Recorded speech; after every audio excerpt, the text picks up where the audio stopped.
All right, Wednesday. Good evening. How was everybody doing? Welcome in, Oak. Do thumbs up for Daddy Bones. Thank you so much. Appreciate it. Wow, what a week it's been. And in some early news, I will not be streaming again on Saturday. We'll see. I don't think I'm gonna be streaming on Saturday. I've been a very busy bones. And we are working on the stop motion project, and it's going to take us into Saturday, I'm pretty sure. I have really barreled ahead these past 2 days on it, and as a matter of fact, we took a break from it from today. Quick burnout, sleepy. I love you. All right, Oakdew, you go to sleep, go to bed. I appreciate it. I am tired though. Not too tired, but I'm tired enough. I'm tired enough, I feel. But I feel a little more energetic now. I decided to just take tonight off from doing the stop motion things that I was doing. And I'm feeling good now. I'm sorry I set an alarm at least to say, oh, I know, Oakdew. I appreciate it. Really appreciate it. You're the best. You are the bestest. Love seeing your face today for the short bit that I got to see it for. If anybody doesn't know here, Oakdew streams on the Twitch side of the pond. And if my things are working, you should go ahead and head on over there and give her a little follow. She streams Sunday mornings and she streams Wednesday mornings. Made me smile so much to see you there this morning. Oh, you make me smile. You make me smile. But yeah, so the beginning of this week has been a lot about the stop motion animation things, and really barreled ahead and really put my patience to the test and my ability to stay focused for, I'm going to say, in a long period of time, because basically what I'm doing is I'm working 8 hours a day, and then in the last couple of hours after work I stayed behind and started doing some stop motion animation, taking pictures, moving the puppets, and or in this case the Lego pieces that you guys have seen. If you're on my Discord, then you've seen the one little test footage that we have done with a little bit of some snowman movement. And yeah, so you guys can join the Discord. You guys can check that out. I'll end up putting the final project on there as well, so you guys could all check that out. And yeah, but I barreled ahead. Really, like I said, really put my attention span and my patience and everything, every bit of my squirreliness to the test. Because when I was done Monday, you know what? We'll head on. Let's I can multitask here. I've been multitasking all week. Let's do it. Why not do it here? Let's head on over to our family SMP. There we go. I can't, like, well, there. I'm waving. That's me vanilla waving. And every time I log in here, it is dark. So we need to sleep real quick. But, so Monday, I went barreling ahead. I probably spent about an additional 2 hours behind starting up the animation process, and then I drove home. When it takes an hour to drive home, you know, everybody knows it takes me an hour. It takes forever. I gotta turn that off. I don't like that the map gets bigger when I hit Z.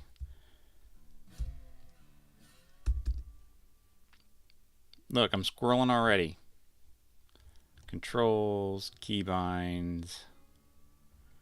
Let's see if we can find the Z. So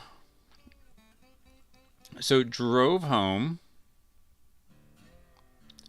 and I immediately brought the software back up.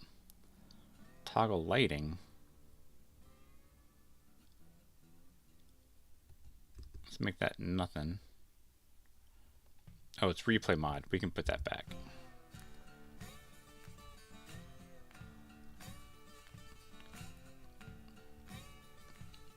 And in doing so, wow, where is the other Z keybind? Oh, it's right there. Enlarge map. Bloop. Done. Done. Done. Back to me. There. That's better. I can deal with that. I don't know what that is.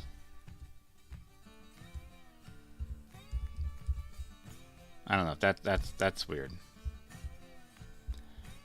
Oh, and my sound.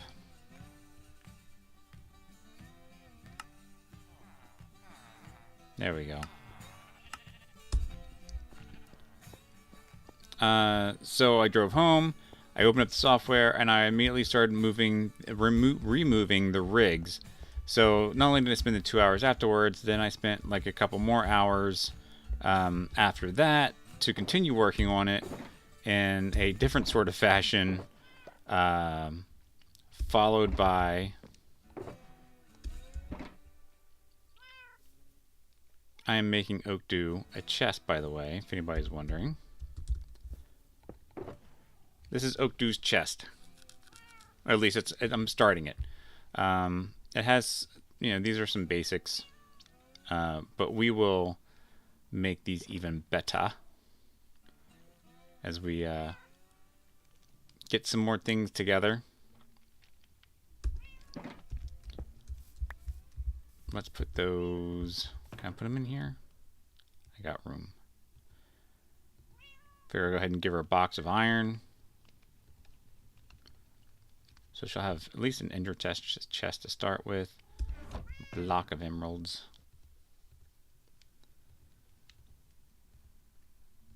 Let's put those away.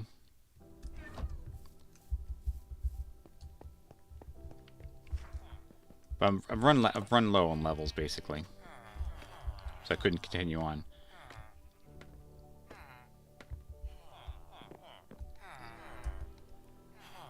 You are a master.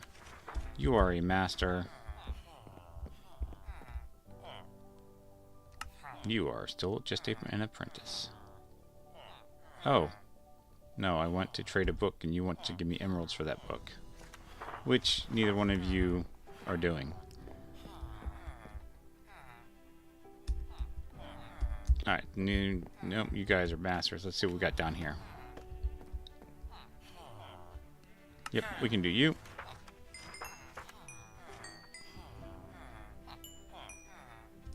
There we go.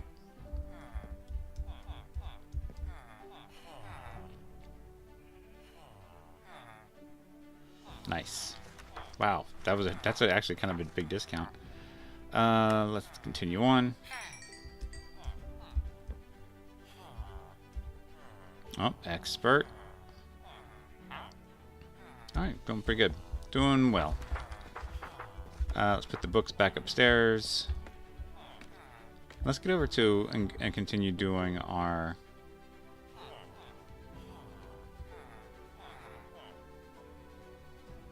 There we go. And...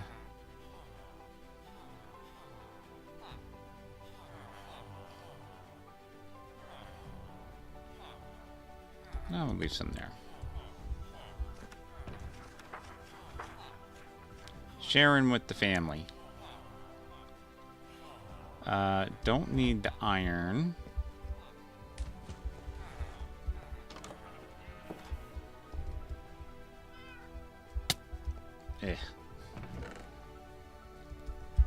Alright, there we go. And we'll take the bed. Empty, empty. Alright, let's go.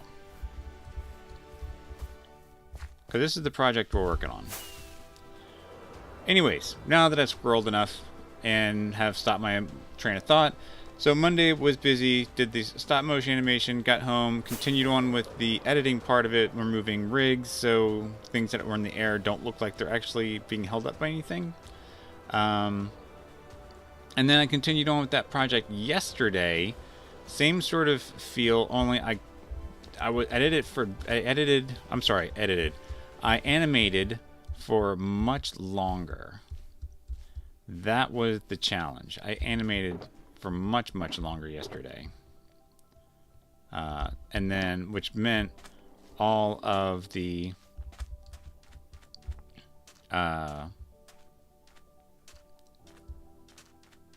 rigs that I had to remove was taking a pretty long time as well. Oh, I brought the books with me, the bookshelves. So that was taking its own time because I animated so much more. I had more rigs to remove, and I'm still not even done finishing up yesterday's rig removals. 2, 3, 4, 5.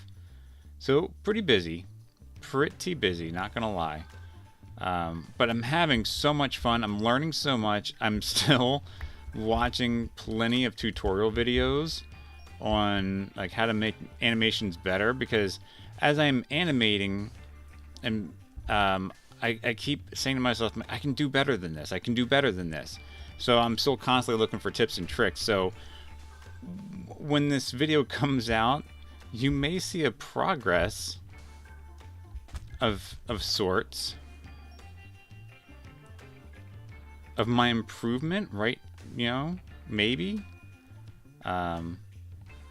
during this whole adventure. We'll see though.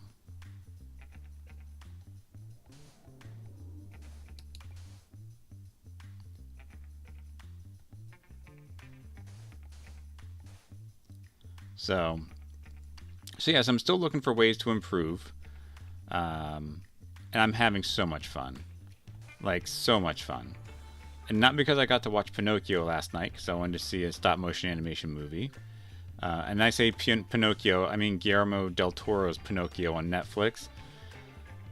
Really good. Really good. Either reimagining or more honest to the true story than the Disney version. But all the elements of what you know from Disney is still there. It was really good. It was just good. That's all I'm gonna say about that. It was really good. So you should go check it out. Good stop motion, good story. Voice actors did a great job. Christopher Waltz was in it. Was one of the voices. He's always pretty good. Because you know he ain't doing badly anymore. He's Christopher Waltz. All right, let's start draining this thing. So watch that, and then I picked up the animator's toolkit book. That came with a ton of information, and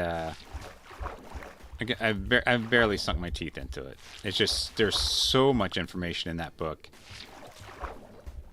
I never thought I would be this into animation than I am. I really.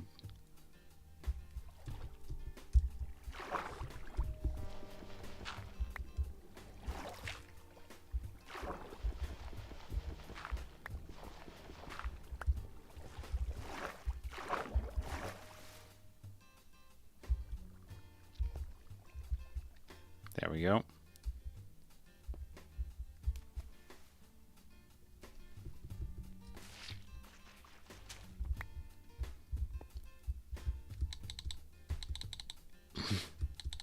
Like, where's my dash? I want my dash.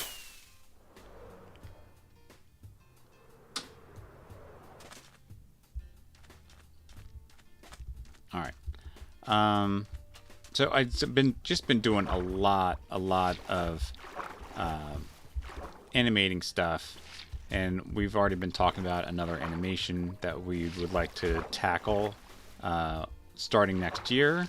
I don't know if we're going to start tackling story first, and then, well, I mean, we'll obviously have to tackle a story first and get into the process, get into, get into the storytelling process. But we talked about next year's project and how we're going to tackle that. But I also kept saying to him, I'm like, listen, let's finish this project. We've already kind of like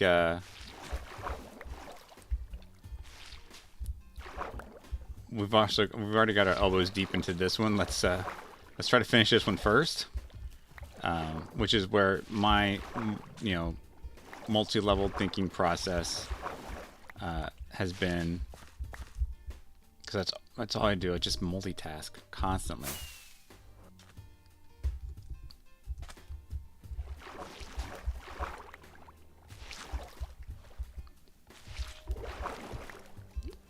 But that's also what makes the animation hard. I mean, there's a couple sequences I have where I'm moving multiple pieces, and there's really no...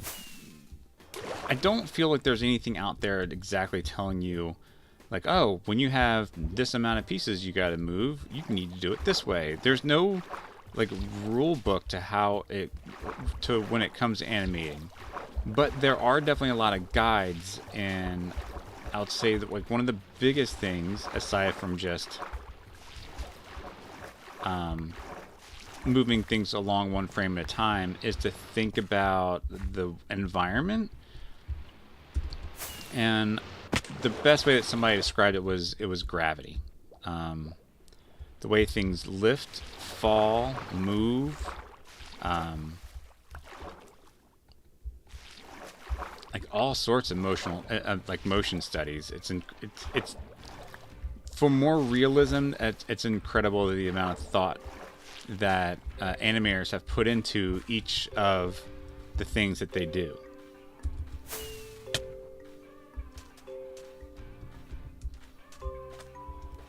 Wait, mine.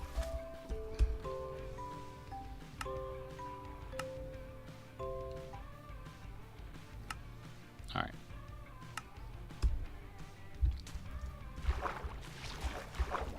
So, it's funny because I think about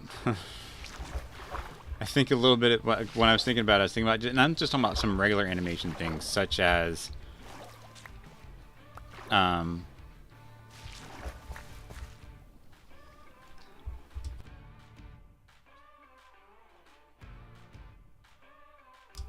excuse me. Had a little sneezers. And I think about some of the other, like, just animation projects in general, such as what's the soon-to-be Minecraft movie, which is supposed to be like the combination of animation and live action. There's still a lot of work that goes on behind the scenes. If you haven't seen, what is it, the Minecraft animation guys who do the Minecraft live animations, like the amount of work that goes into them doing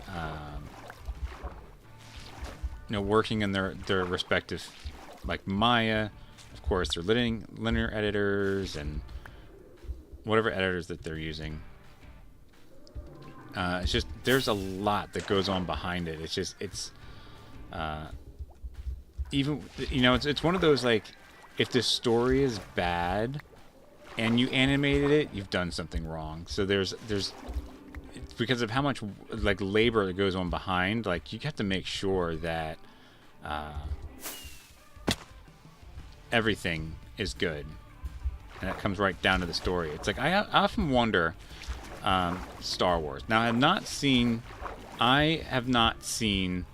the Skeleton Crew yet. It's out. 3 episodes, I think, are out right now. And with my distaste for the Acolyte, I haven't looked at it. I honestly have not looked at it whatsoever.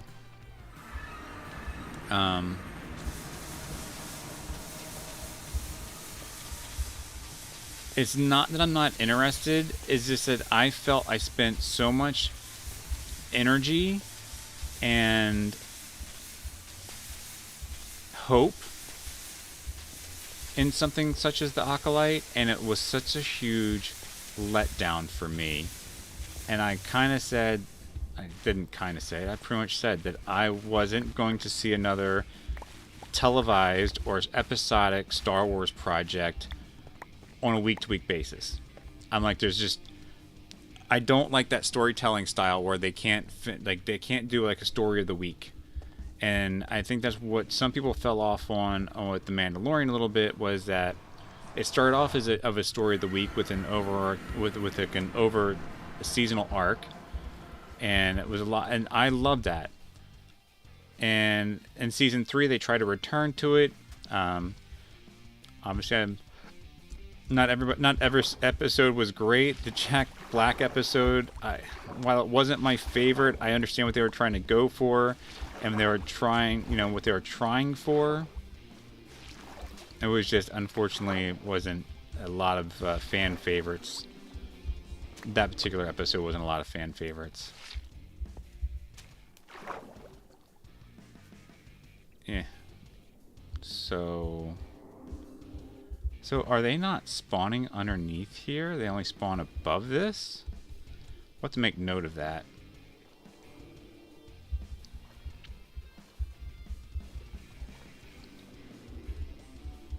It's interesting.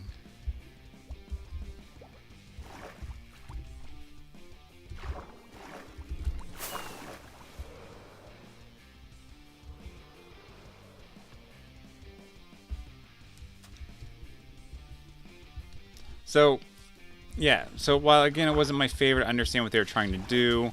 It was still a story of the week, little mystery, and I like the concept of it, of the story that they were telling in there.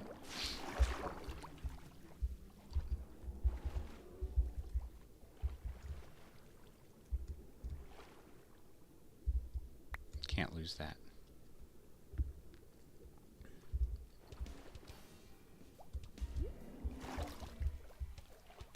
Wait, so there's this here, okay.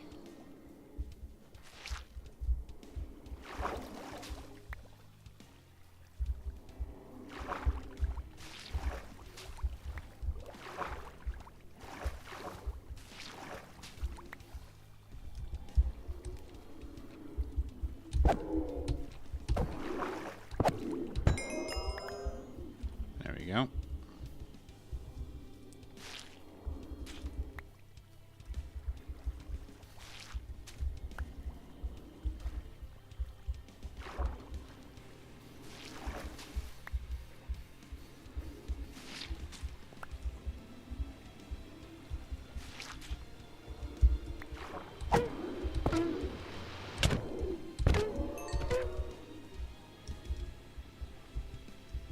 Interesting.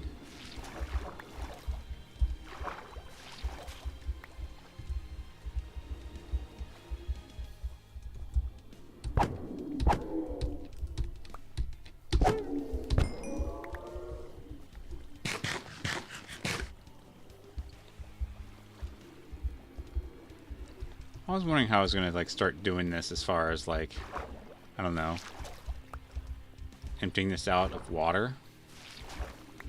And I guess you just kind of start doing it.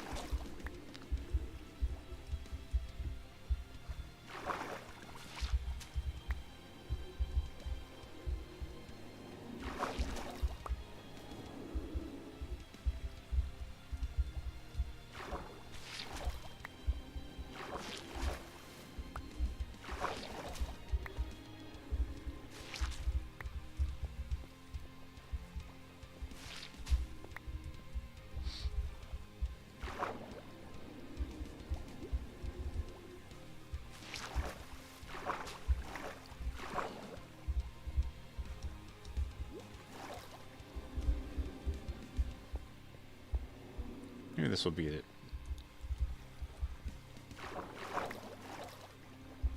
Alright, that should be it for now.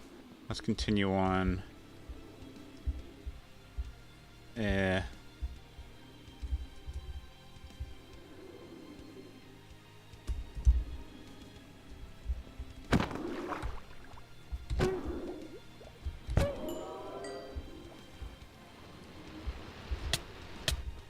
Ow.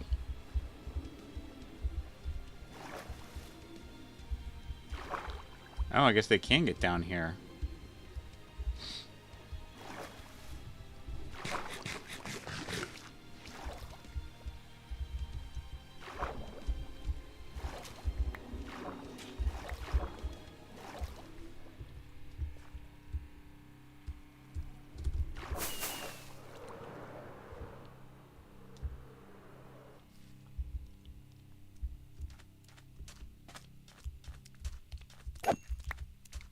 There we go. Anyways, where were we? Star Wars. So yeah, so I haven't watched any of the Skeleton Crew yet.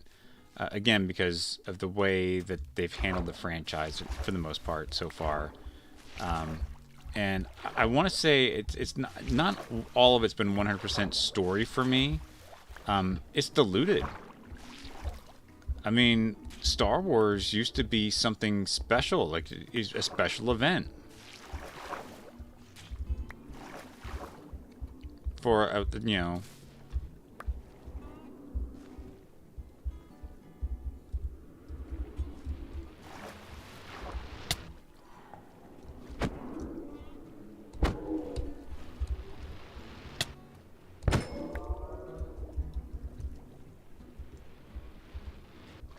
Where'd you go?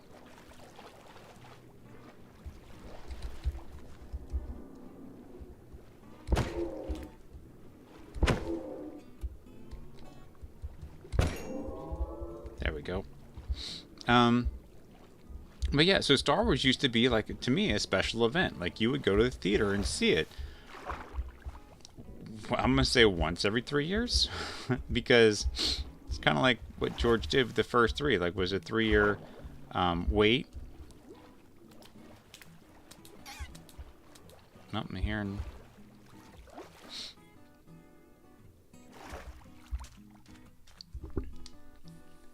And then from what, 1982, 83, all the way to, what, 99?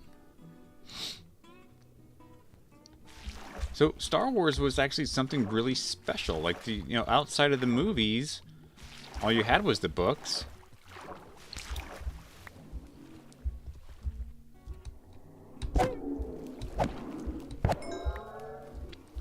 And I'm going to be honest, like, even though George did approve of the novels, I don't think he ever intended for them to be canon.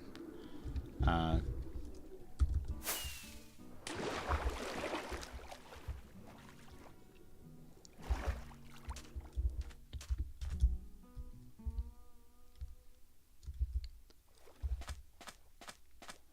we need to get some more rockets.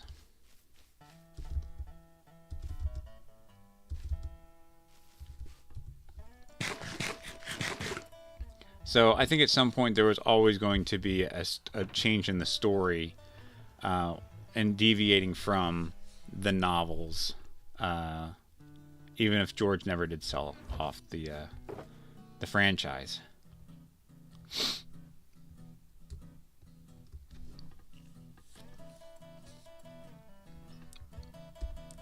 And full disclosure, I am also saddened by the fact that he did. I think he just unfortunately sold it to the wrong people.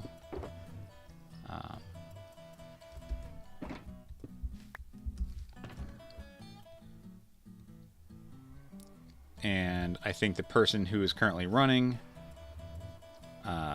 Lucasfilms is also not doing a great job as well.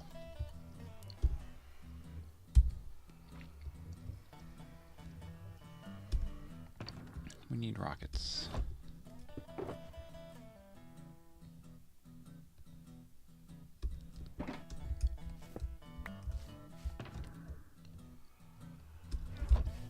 There we go.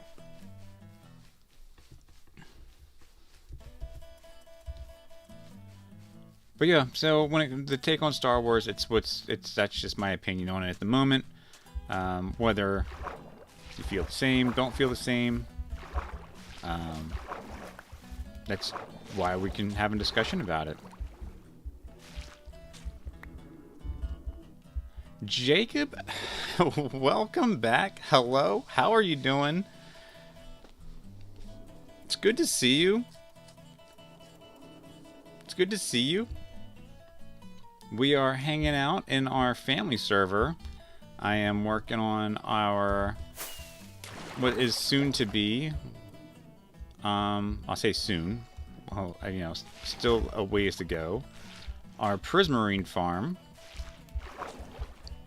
which I'm pretty excited about because I really, in my tenure or my time playing Minecraft, I've never really built with this stuff because I've never really had it to build with. So this will be nice to have some prismarine to build with.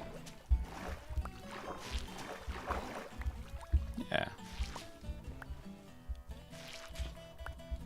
Caught me on my little rant about Star Wars and how I am currently staying away from the new series at the moment until it's complete, and then I'll probably binge watch it. I'm not following it week to week like I did the Acolyte. Nope, I think we're... Alright, let's get out of here and go get these sponges.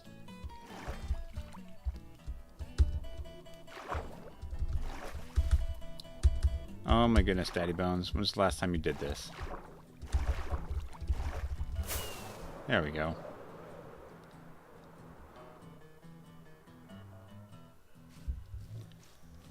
So yeah, so I'm trying to stay away from the spoilers and such. I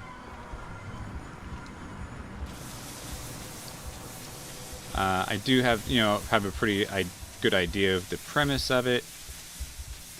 I'm actually not expecting anything spectacular from it. As long as they tell a good story, I will be happy, which I think is something that the Acolyte was lacking. I think that she couldn't wrap up the season properly.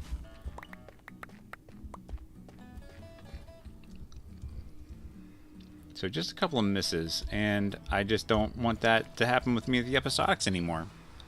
I talked about Mandalorian. I like the daily, you know, week or the weekly story of the week sort of thing with an overall seasonal arc. I enjoy that stuff, and it's just like nobody's. It doesn't seem like they're going for that direction anymore. Everybody wants more, you know, continuation from story to story. It's like if you can't tell a story in 8 hours, then what are you doing? Most movies get told in 2, and everybody feels good about it.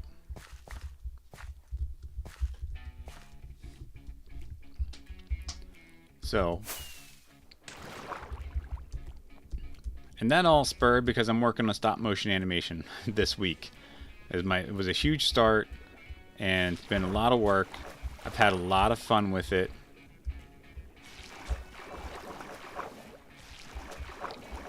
But I'm trying to keep patient about it because I want it to be as good as it can be. Though I'm no pro at stop motion animation.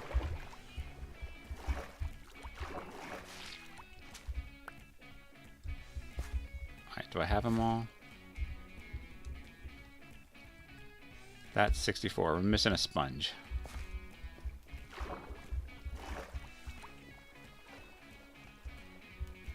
Right in here.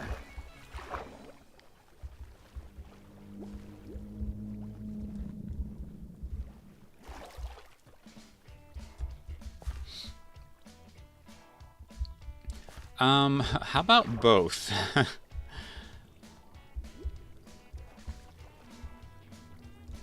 It is for work, but it's kind of something I do for a living. Like I work in the motion picture industry, and this is my first time doing stop motion as a medium, an animation as a medium.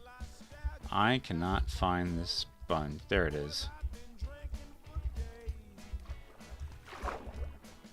Oh wow.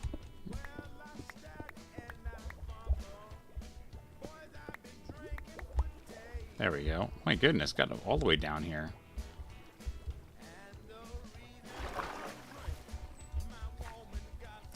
So I actually work in the motion picture industry, renting equipment out.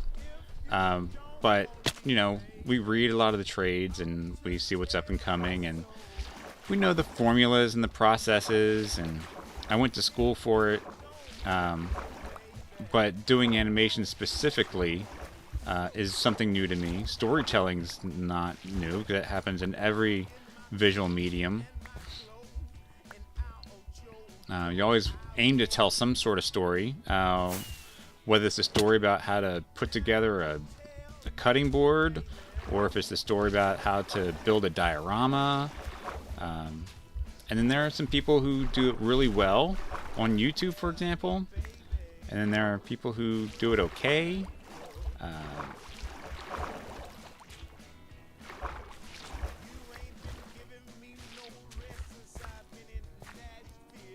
Ooh, let's get that.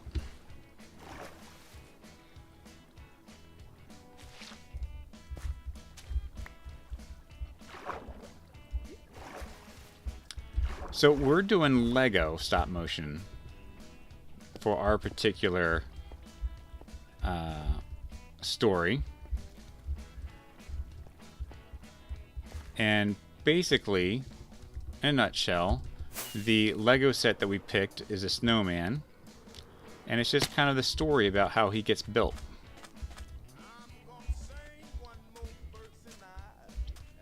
Yeah, and it's, you know, and it's one of those, we picked it, we picked Lego because it's pretty universal. It's like, who doesn't know Lego? And there are plenty of stop motion tutorials out there. As a matter of fact, I'm using this software called Stop Motion Pro, or Stop Motion Studio. It was $10, and I think it was probably one of the best financial decisions we made since we started this project. Because it has helped us when it comes to the stop motion stuff, and for the first time, it's helped out quite a bit. Was able to do how to figure out how to remove our rigs with it, and we're able to do stuff right into the software, basically, and it's such a bare bones, broken down method. I guess if we wanted to go more fancier, we could have went with Dragon Frame, which is what they use when they shot Leica Entertainment, Kubo and the Two Strings, Chicken Run, The Nugget, whatever the newest one is on Netflix. They use Dragon Frame, and it's professional. We could afford it, but it's just like, it's being a first project that we didn't feel it was necessary to put out that kind of money for it. So we're using Stop Motion Studio. You can buy it for your phone.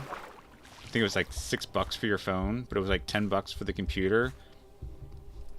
And it's just super, super helpful. So if you're ever curious about it, stop motion animation yourself, like, I would highly suggest that.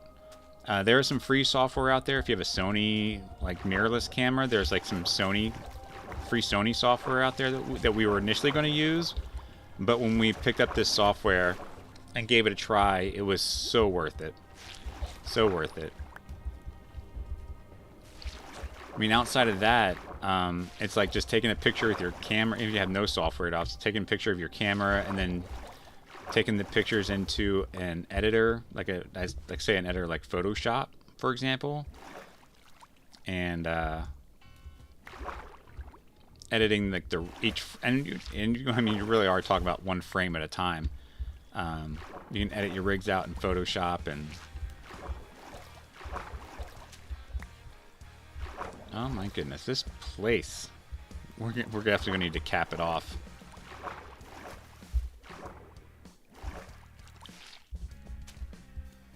But in a nutshell, I've had so much fun learning about the process, getting into the process.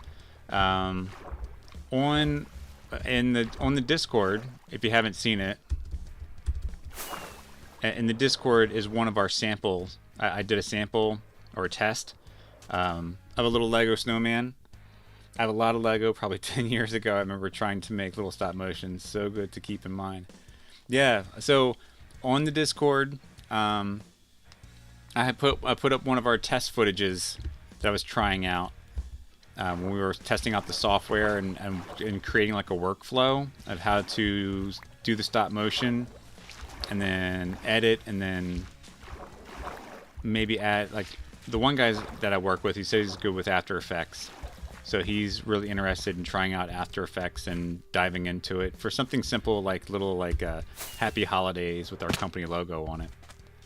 And so he's really excited. We're all really excited. It's been a lot of fun. And we've actually already talked about a project for next year, also Lego based.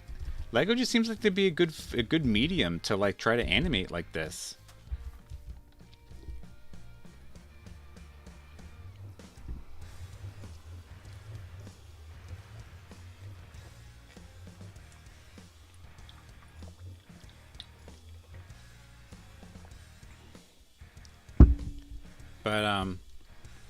But yeah, it's been great. As a matter of fact, one of my coworkers, she's into sculpting and art in general. She loves. It's kind of funny. She really likes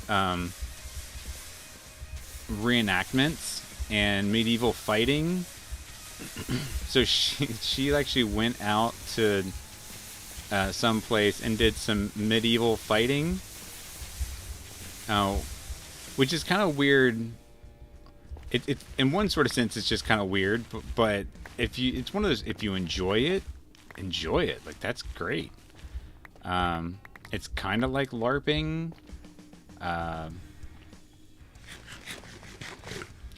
but it's also energetic.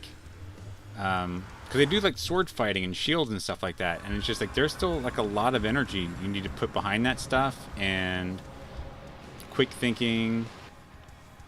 And she showed me videos of it. No, it's pretty intense. It gets pretty intense. But she went and bought some plasticine. She did some of the backgrounds for our set piece that we have. She painted a couple mountains in the background for it. Then she went out and bought some plasticine and started sculpting for herself because she was thinking about making a stop motion puppet just to make a stop motion puppet. So it's like this whole project has really inspired like all of us that we work with to like reach out and branch out and do things that we hadn't done. And that's what I'm really excited about when a project like this comes about is not just what it brings in you when you're doing it, but what it brings in others as well who become part of it. So if she comes together with a puppet and she wants some help either animating it or building a story, it's like I'll totally be there for her.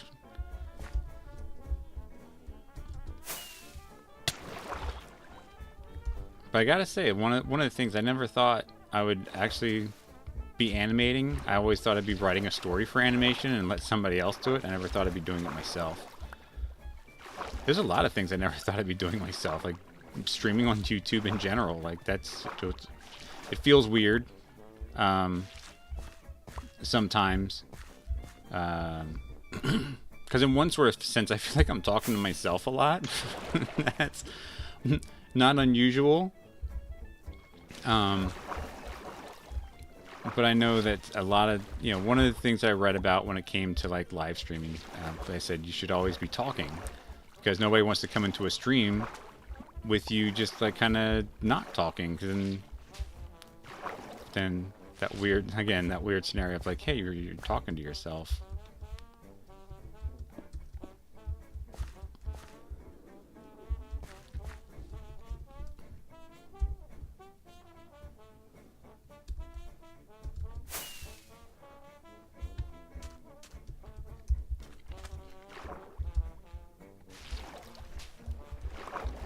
Luckily, if I ever start streaming, I love talking to myself, so it wouldn't be too bad.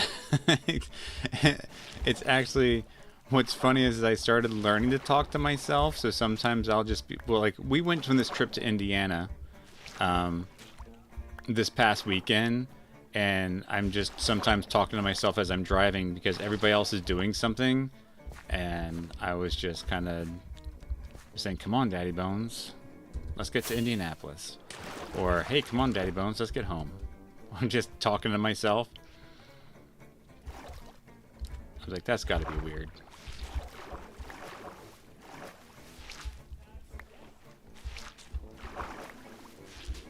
But the interview went great, by the way. I'm just unfortunate that there's the unfortunate part. Exactly. The unfortunate part is that project, the documentary project, is a little bit on the side at the moment, on the back burner, until we get the animation done. And then I'll be back to going back to the documentary full time after I'm done, after I'm done work. And then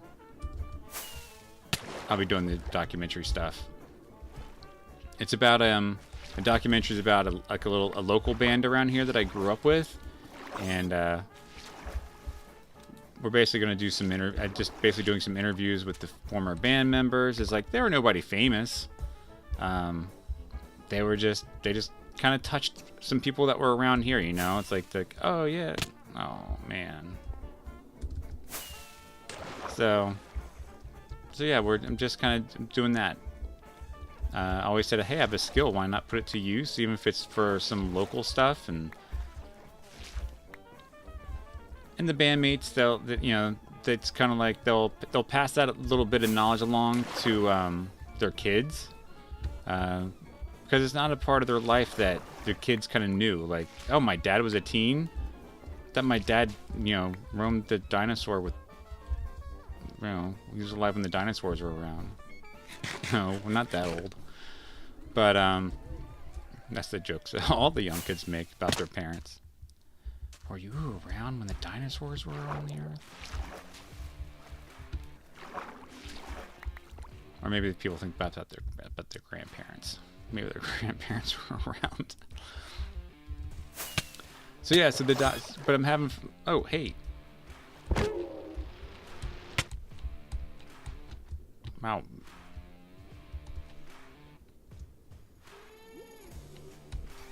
Am I like... I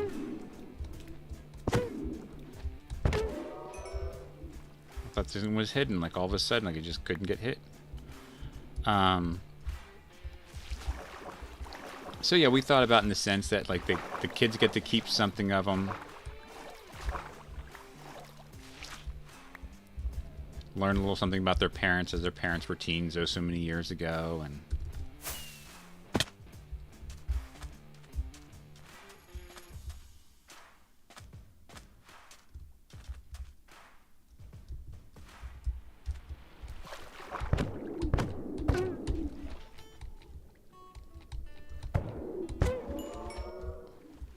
gotcha.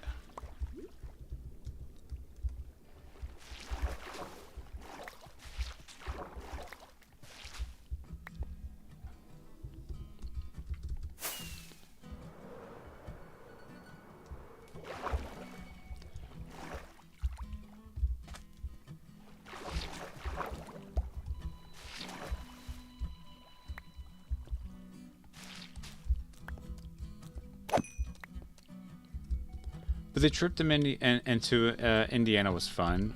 Met up with one of the interviews was there, and here it turns out one of the colleges I was interested in, the woman I was interviewing, she was the one who took me to the college to kind of sit in on one of the classes to see if it would be something I'd be interested in, a place I'd be interested in going.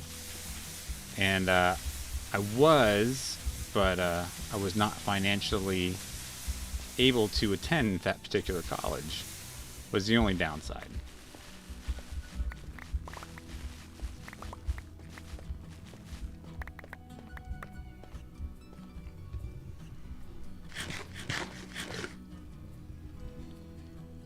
But it solved the mystery of like who it was that took me to that college, so that we thought that was pretty funny. Um, oh, here we go. Let's get this. I should carry this on me.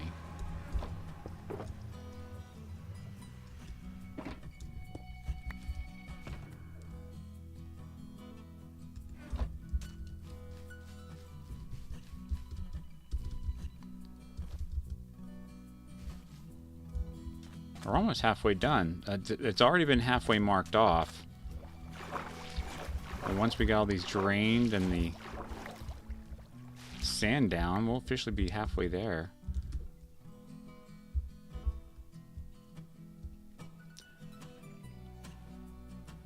Yes, so I did hear about Iskall. I haven't really talked about it a whole lot publicly. And there's two sides of the coin, and I always try to express to people, and I'll definitely come out and say that what he did was gross and kind of sad, and I think he needs some help. But I wanted to support the pack, but it's going to be hard at the moment for me, just in general. Like, I have daughters, for example, and I wouldn't want them to be victims to what he did. And I know that none of it was underage, but it was still, he was still preying and taking advantage of people, and I didn't, it's not nice. He didn't break any laws, but it's just bad behavior. It's, that's kind of how I see it. It's like he didn't do anything wrong exactly per se. It's just really, really bad behavior. Like, it's disgustingly bad behavior. Like, like, apparently he just doesn't have the ability to read a person when a person says I'm not interested, or has, they're just, yeah, I'm with you. Just a shame. And yeah, and so I was going to cancel my Patreon to the server, or to the project, but I still want to support the developers, such as Wootax and Dowski. They have as much investment work-wise into the pack as Iskall does. Iskall is definitely a brainchild of the pack, and the face for the pack.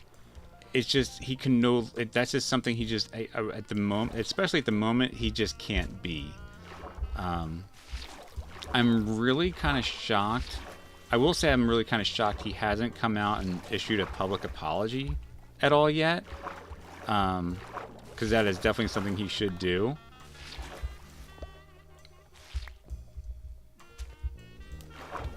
So that kind of says a little something by having not done a public apology yet.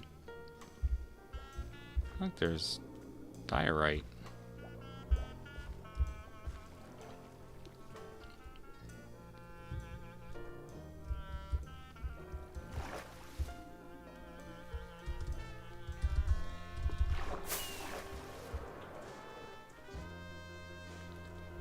But yeah, so I'm still continuing to go to.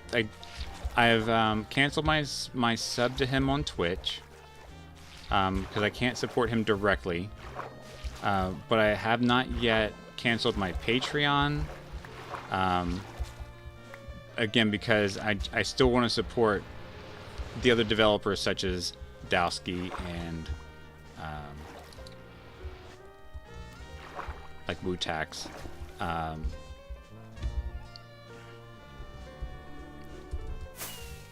Damseki, like she's a moderator that's in the Discord server on for Vault Hunters. She is on there regularly and deserves recognition as trying to keep people there level-headed.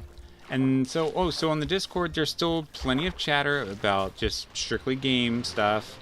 A lot of them don't want to talk about it. They want to talk about the game because the game is for them. So there's still plenty of people who want to talk about the game and just stick with the game, but don't want to talk about the Iskall. Like that problem, and it'll sort itself out.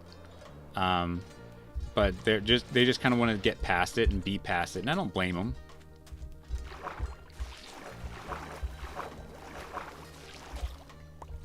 But yeah, so that's kind of my thoughts on it. Like, it's just bad.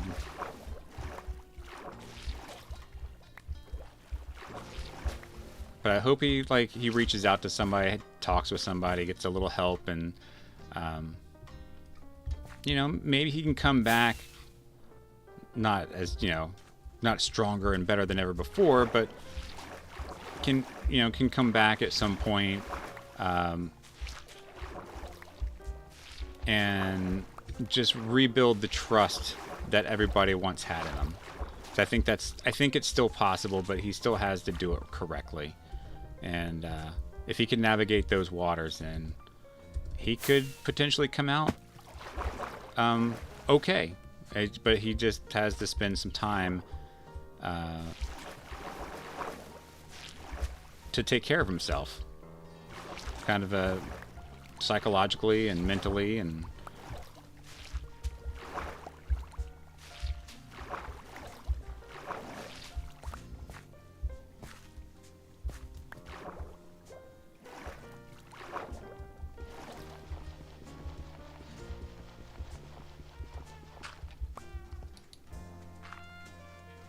there we go.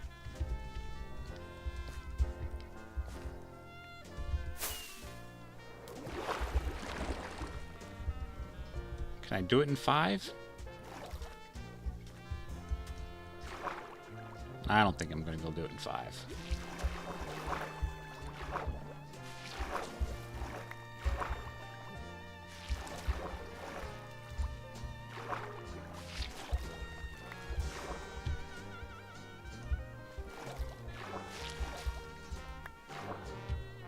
Oh, this one goes way deep, that's why. This one goes way deep.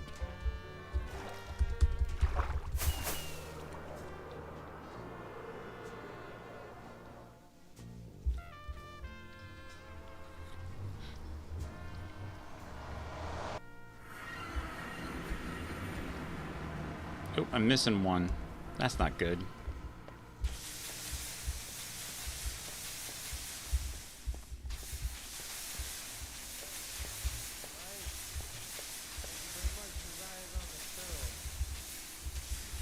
I guess if there was an analogy, is it's kind of like being a recovering alcoholic. You can go do the programs and stuff like that, but the entire time, even if you've kind of kicked the habit for years or whatever, you're still always going to be a recovering alcoholic. Like, there's just not, you know, sadly, there's nothing beyond that. Like, that's just kind of how it is. So even if he does take the precautions, he's always going to have that kind of thing kind of looming over him. But again, I do think he could come back and still be a positive influence to the to the Vault Hunter community. But he just, you know, the first thing he needs to do, he needs to come out with a public apology.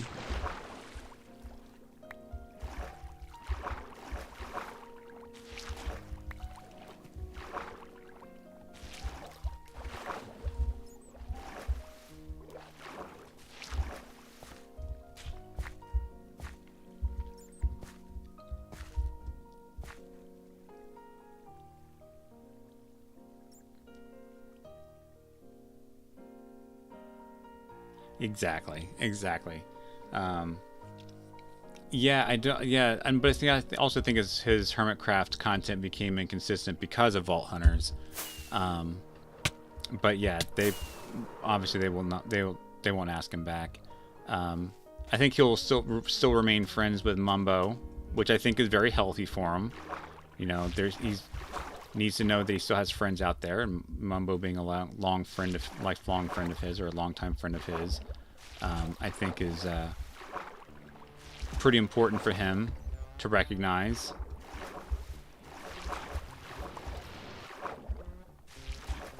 But yeah, I sadly don't I can't see him returning to Hermitcraft. Um, 11, yep, we got them all. I would say his inconsistency, I think more had to do with Vault Hunters than it did just that he didn't want to be on there or anything.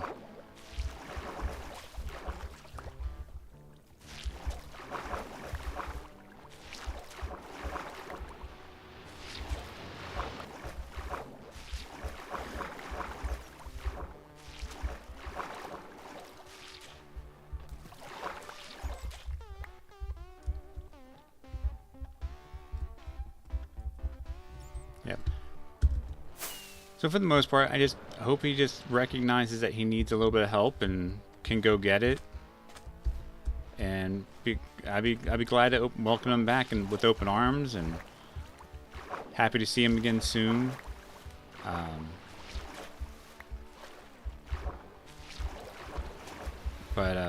And hopefully, you know,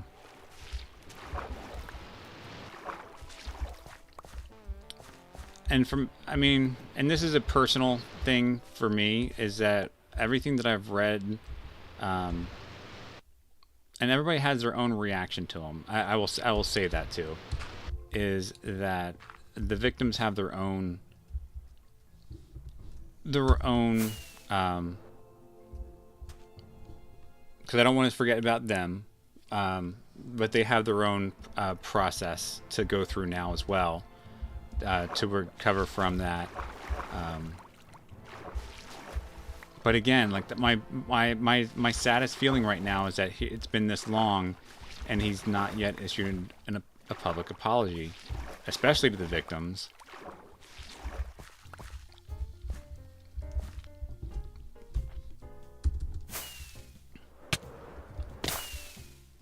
Ouch. That's the weird thing about being kind of a public figure and not working for a true company, where, like, you know, Hermitcraft, I guess, it's kind of like a company, but like, I know people try not to look at it that way, but it really is. And which is why the Hermitcraft community had to address Iskall when they got their complaints drawn to them. But there's no like real HR to keep people in check a bit like that, you know? Like, you work for a company. The company has an HR department to kind of regulate that kind of thing, to keep that thing kind of nipped in the bud, per se.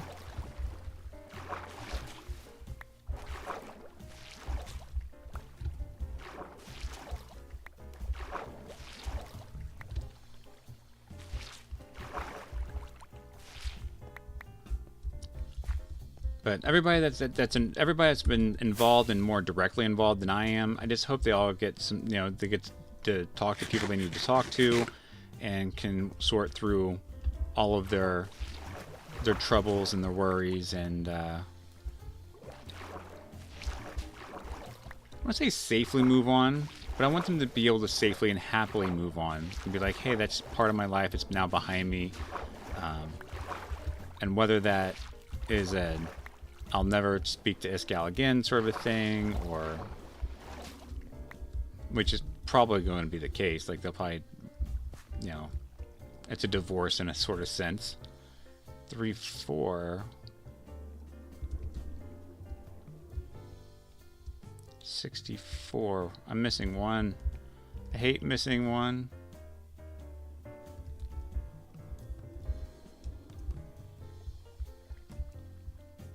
There it is.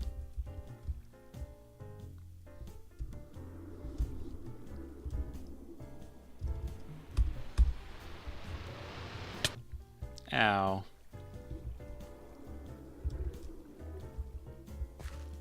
Why am I... Oh, there we go. Alright, that's why.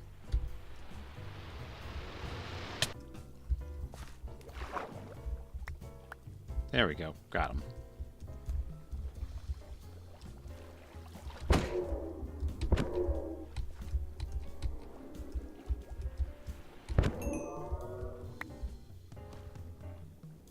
Bum. Bum.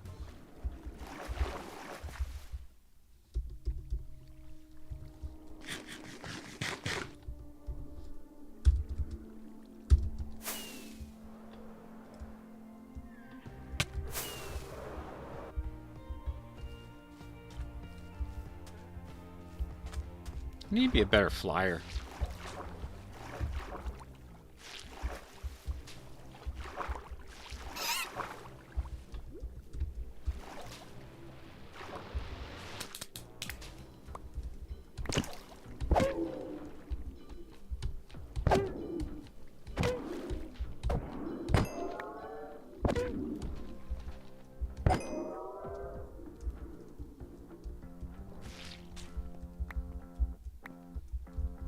Got him.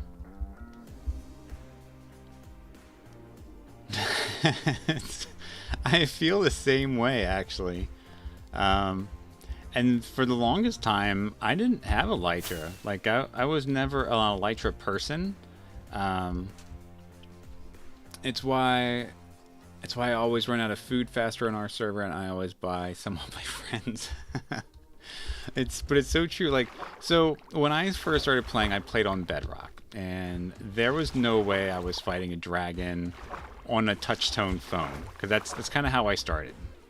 That is how I started. I started on the Bedrock edition on my phone, and there was just no way I was getting wings. It was impossible. Like, it wasn't even a fathomable thing in my head to take on the dragon and get there. It wasn't until I got into Java that I remotely figured out that I had a hope and a prayer to actually fight the dragon. And yeah, so then I think one day my daughter and I just went into the creative mode and then got ourselves a Lytra and then started flying around in creative mode. And then I think I did what a lot of people do, is I beat the dragon for the first time in creative mode. I should probably get a furnace over here. Just so I could experience it, because I've always, you see people fight the dragon, but until you do it yourself, and I say this with everything, stop motion animation is one of them right now. Like, I'm not a great stop motion animator, but the more I play it, more I do it, I will obviously get better. And it's the same with Minecraft, and I tell my girls this too. I'm like, listen, if guys want to get better at Minecraft, you just gotta play more Minecraft. If you want to do this better, you just gotta do it more. You want to be a musician, you just gotta play music. And so the first thing I did was kill it, just so I have the experiences of like what it's like to be on the field. Even though it was in creative mode, it was still kind of doing its thing. And then and then I set out a task to I'm doing air quotes with my fingers. I decided to speed run killing the dragon, and that didn't entail beds or anything like that. I literally like went to a village and I started farming up all the villagers to give me the things that I needed, and then spent the time equipping myself, and it took about, now again, this is the first time, it probably took me about a week to kill the dragon for my first time. And then when I started my YouTube series, I decided that I was just going to take my time doing it. Like, there was no rush. There was they didn't have an agenda. So for like the longest time, I just never had wings. When I joined my first server, and it's a server just called like Vanilla. Like, that's just the name of the server. When I joined them, I bought my first pair of wings, and I was terrible. I must have died so many times just flying.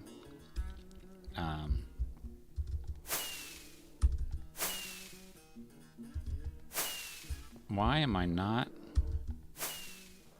And then there are things like that where I'm just kind of like, wait, why is this not working?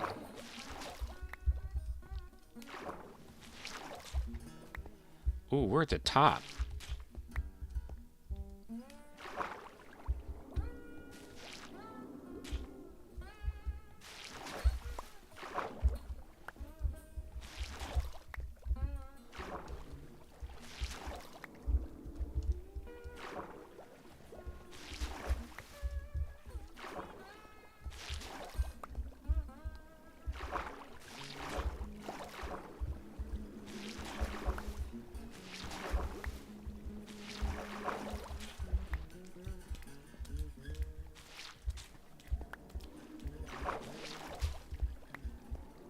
Oh, this is awesome. I've always wondered what it was going to be like when I dried this out. Like, what was this going to be like? And now I got to get back up there.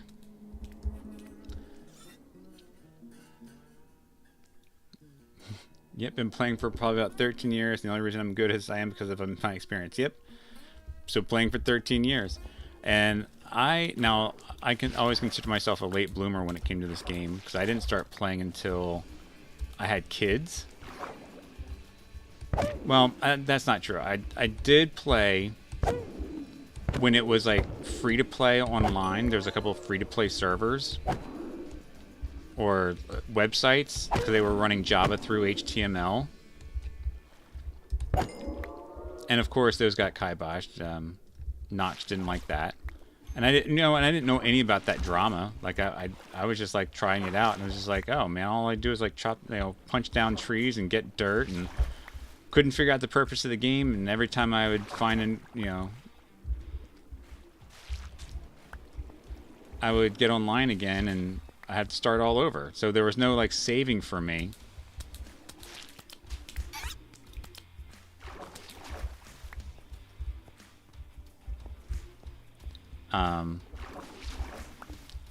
So my interest in it didn't hold when it first came out. But it wasn't until my daughters asked to play, and I was like, "You want to play Minecraft?" I'm like, "Are you sure?" Like, doesn't make any sense to me, but okay. So I got them Minecraft, and they kept asking me, like Impulse. 'Cause I've heard the Impulse story. They would ask me like how to do things. I'm like, I have no idea.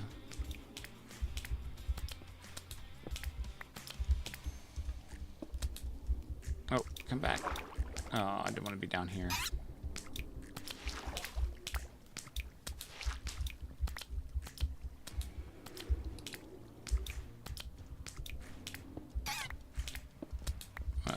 Grab a bunch of these because I'm going to need to block up my way out. Because I'm afraid to fly out.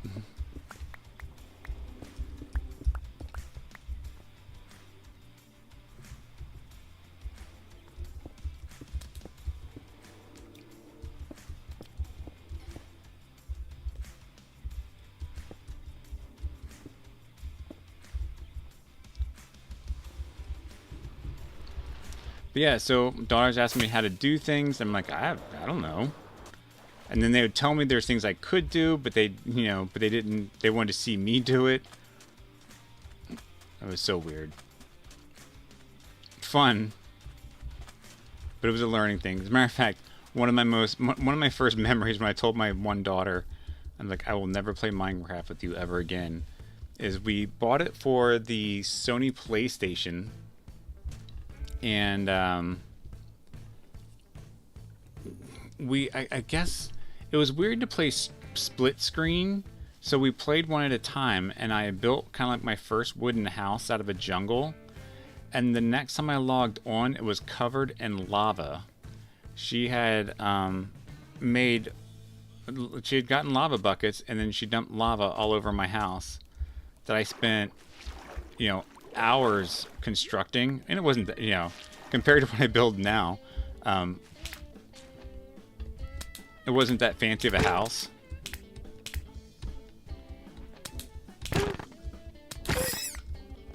But at the time, I spent a lot of time on it, and she burned it down with lava. I'm like, great. Like, I will never play with you again.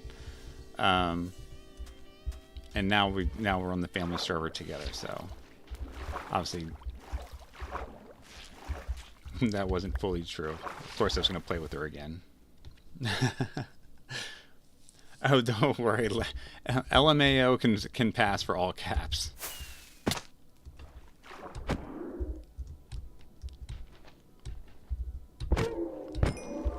And it took me a while to figure out that, and actually she didn't know it either, but she would watch like everybody hit each other in Minecraft and not take any damage. But the one time she hit me, she killed me because she had a sword in her hand when she hit me. I was just like, kid, what are you, like, not like me or something? Like, it's...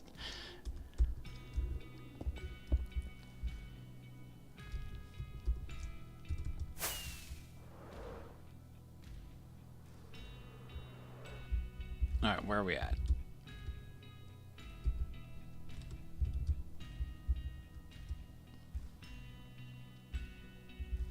Oh, we can knock these 2 rows down.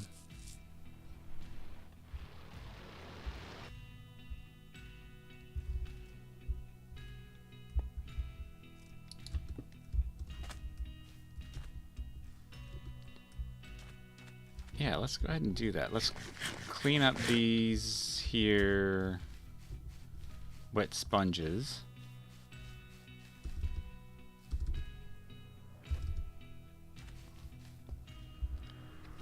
Now my other daughter, she doesn't really like doing anything without me. And that includes caving.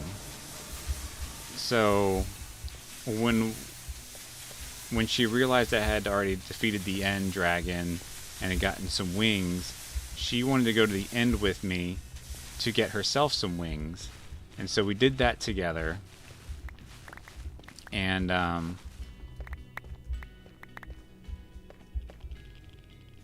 so that's she just wouldn't go to the end by herself or caving. But she and I are the only 2 on the server that have wings. And then I think we'll probably make another trip out to get Oak do some wings as we make her some. Let's do that. There. So we make her a little welcome box.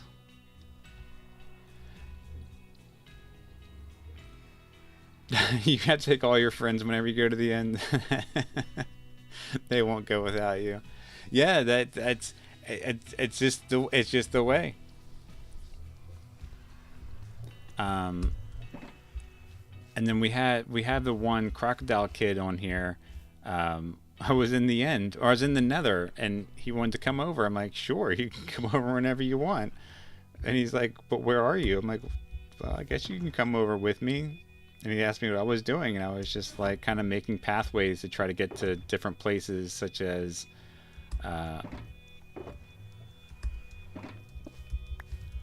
the end portal and stuff like that. All right, sand. Let's get some sand. Wow, we got 15 torches. Let's knock down these sand walls.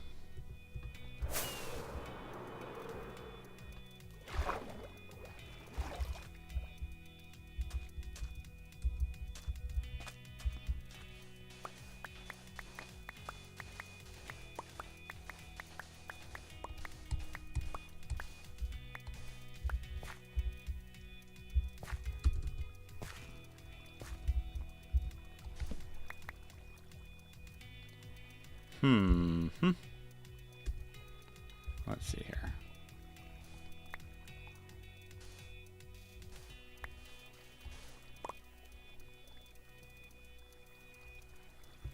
Make sure this is the right one. Like, I'm pretty sure it is, but... Alright.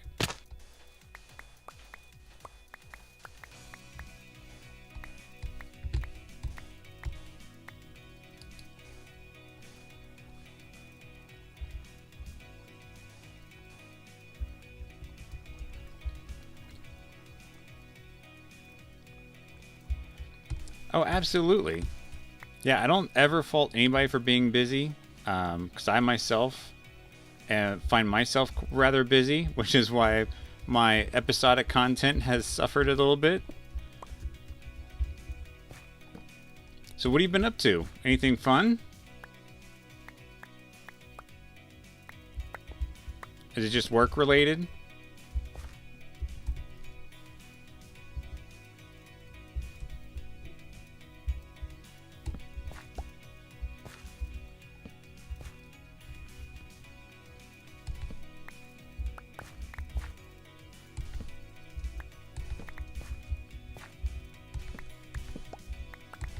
Because there's also mental clarity too. Like when you're just in general, you're just busy. Sometimes you just need to take a break from things.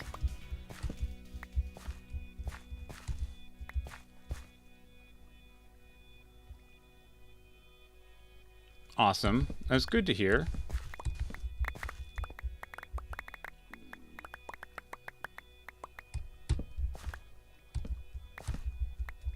Always try to keep things low key here, and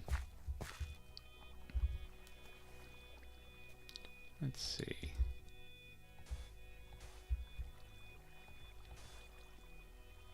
That works.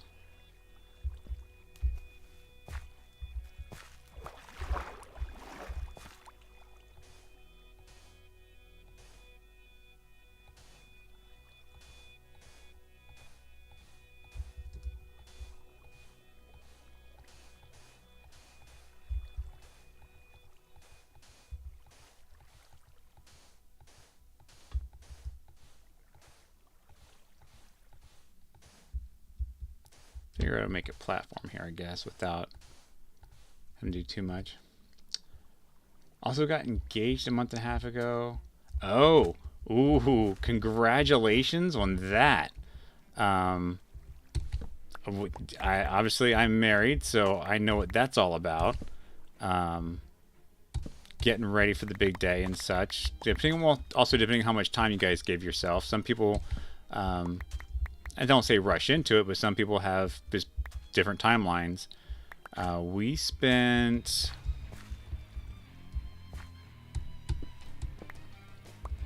$8 months prepping, about 8 months.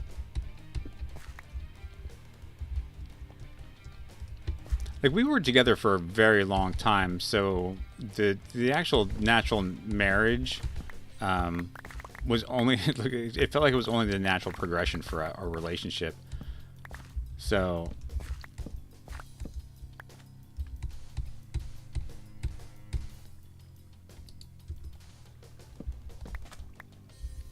all right, there's our empty box.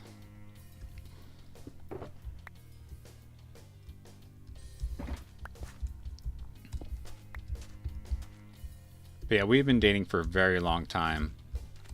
And yeah, just marriage was just a natural progression for us, as opposed to like it being like a surprise or just a big event for us.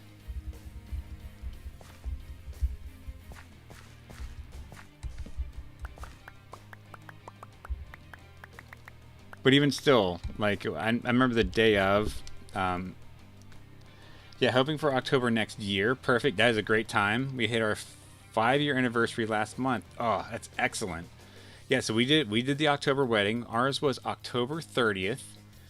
We actually were aiming for Halloween initially, but Halloween fell on just like a weird day. So we ended up falling. We ended up doing the October 30th, so the day before Halloween. Oh, this is perfect. Good shape here.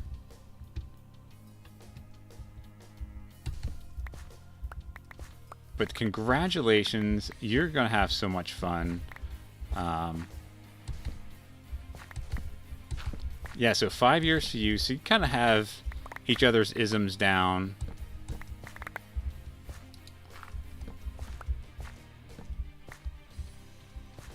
But yeah, that's kind of how I felt. It was just a natural progression. I knew almost from the get-go, like, this is somebody that, she was the one that I wanted to spend my entire time with.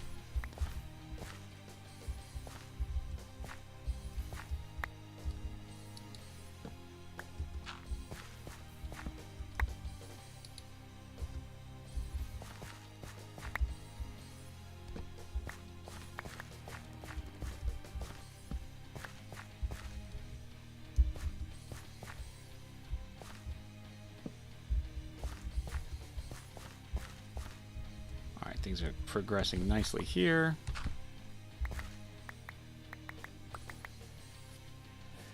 She's the only person I've ever actually dated, so it just happens. Perfect.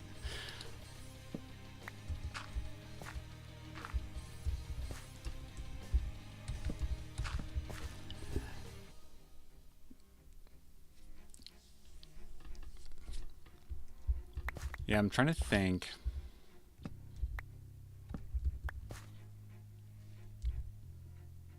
Not that I had a lot of girlfriends or anything like that, but I was pretty much the moment I met her, and um, I just knew. I just knew. Didn't really care to. Yeah, it's I don't know if everybody. I always often say I don't know if everybody feels what I felt, but when I felt it, I was like, this is it. I don't need anybody else. And I said, I'm like, we don't need to get married. It's because marriage, having a wedding and stuff like that just costs money. And I'm like, but I told her, I'm like, I want to spend the rest of my life with you. And then we just kind of started making plans. That was it.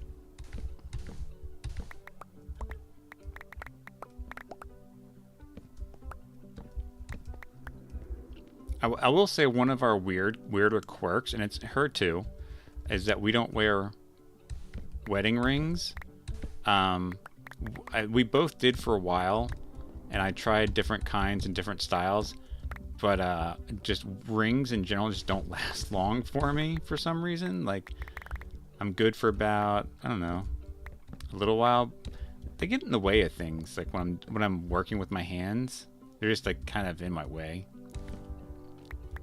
So I sometimes just feel like my functionality just is more important than the ring. I did have a friend who tattooed his wedding ring onto his finger, which I thought was like, that's a heavy commitment. He's like, so is a wedding, so is getting married. I'm like, it's true. They always say there's things you don't tattoo on yourself, and it's your wife's name and your girlfriend's name. It's like your kids will always be your kids, but those two variables can always change.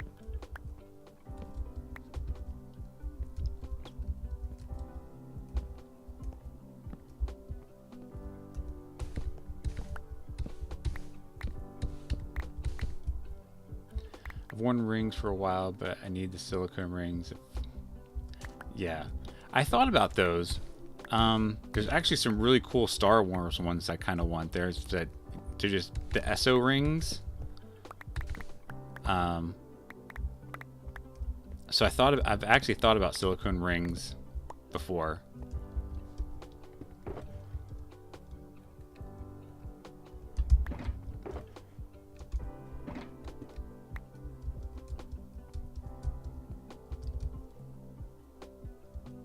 Oh, I missed two. Oh, we're almost there. Yeah, the Star Wars SO ones with the Han Solo engraving on it that says, I know. And then, of course, they make the counter the Leia one, and that one says, I love you. An Arabish, of course, being the Star Wars nerds we are. But we haven't pulled the trigger on getting them.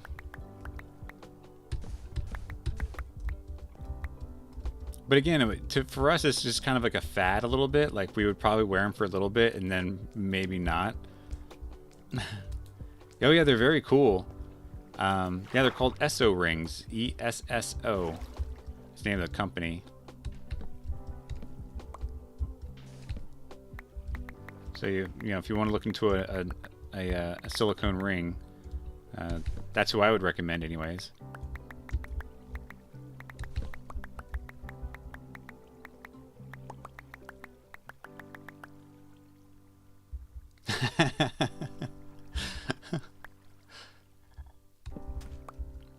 Yeah, I think my actual the wedding ring I used to get married, I think, was $100. Like, it wasn't too expensive. I saw some pretty expensive even for men's wedding rings. But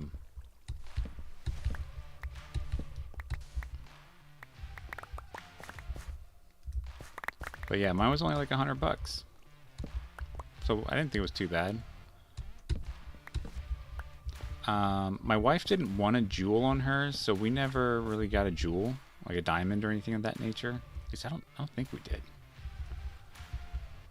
I don't know, watch her walk in here and prove me wrong.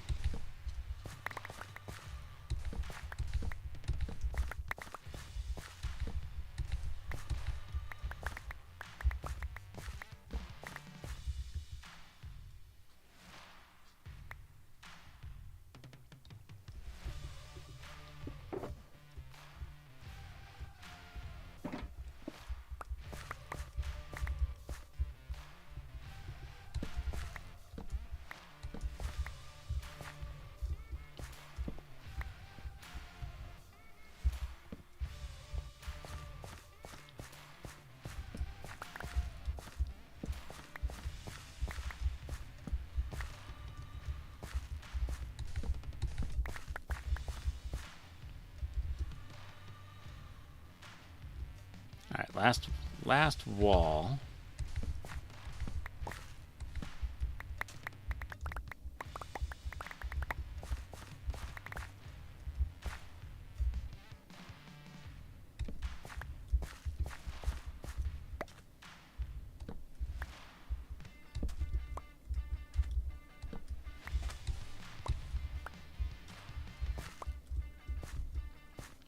We need to drop one there.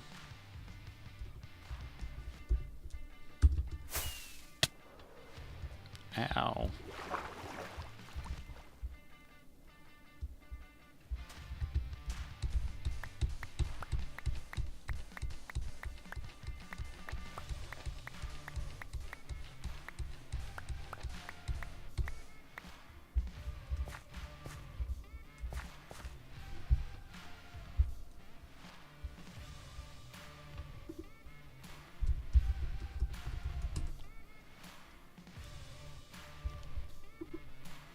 You know what's funny?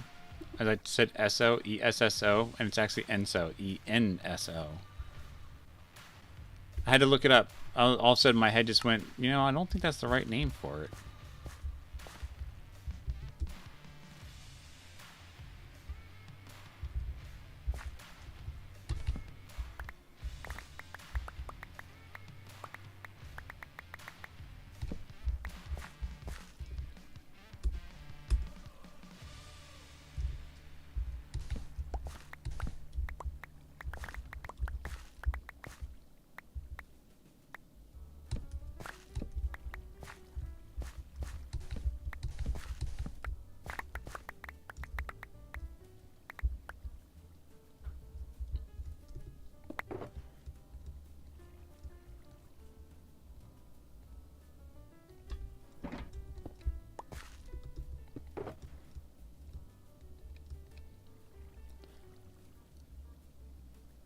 Yeah. I mean, I think they're pretty nice too. Of course, looking at their splash page, like the Jack and Sally ones look pretty cool.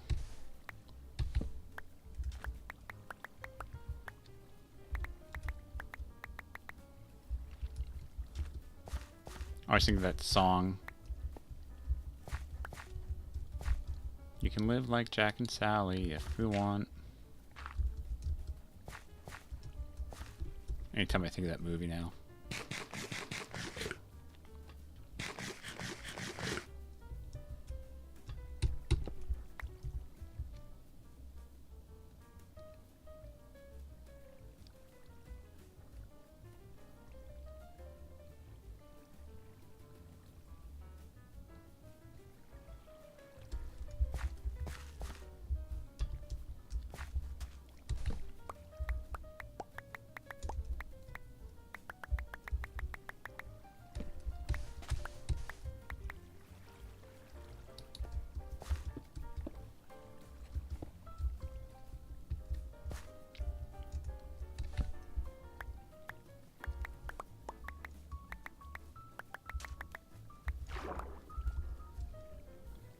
Oh.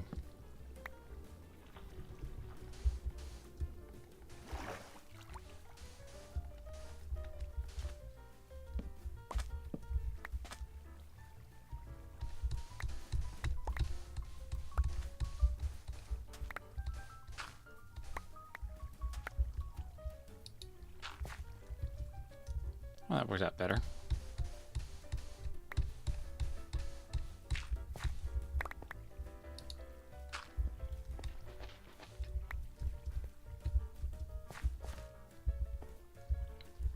Alright, I gotta hop out of here.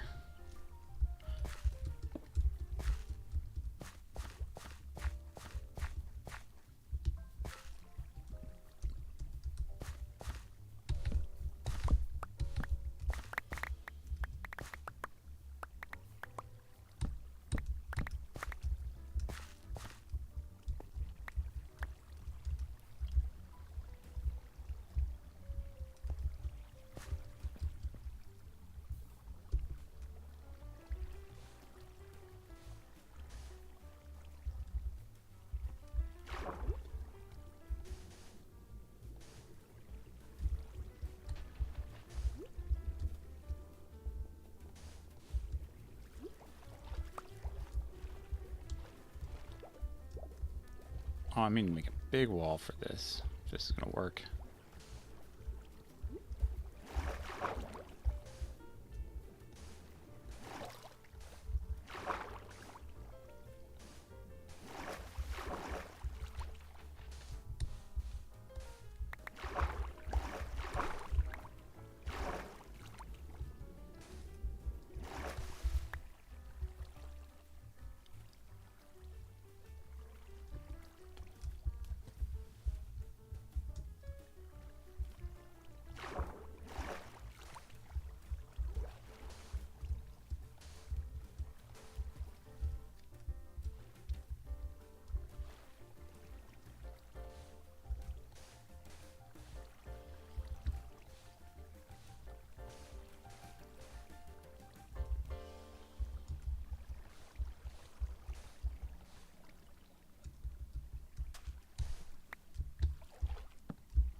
There. That should probably help out.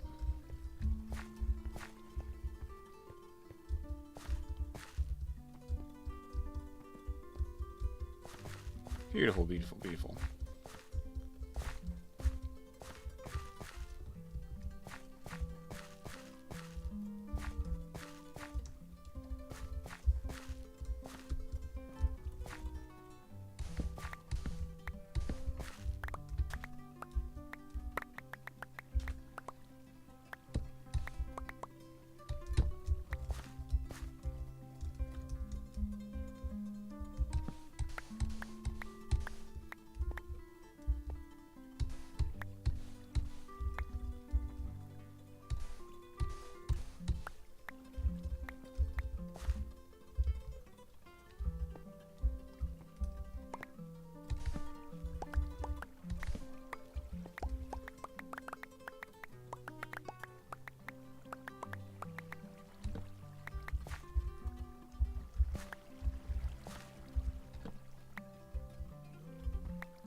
Well, I'd like to say the hard part's over for you, the whole asking part. But there definitely is the planning and the, I guess you'd say the marriage of the two families. Trying to seat people and all that stuff. Kind of takes the fun out of the whole thing. It's like, hey, let's have a party because we're getting married. But we got through it. That is the nice thing about it. Like, you know, at the end, everyone gets through it.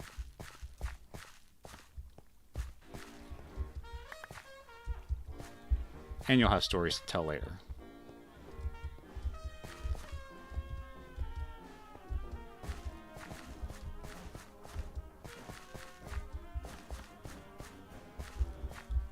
Plenty of stories for later.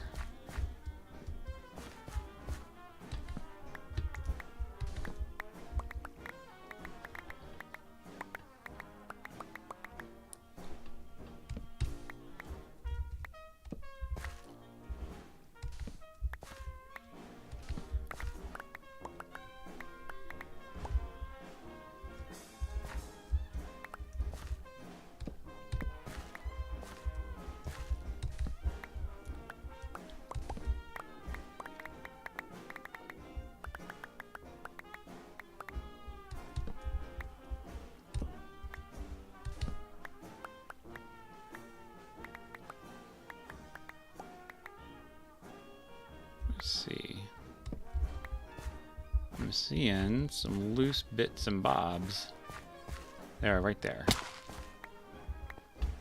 Got them. Still seeing more loose bits and bobs.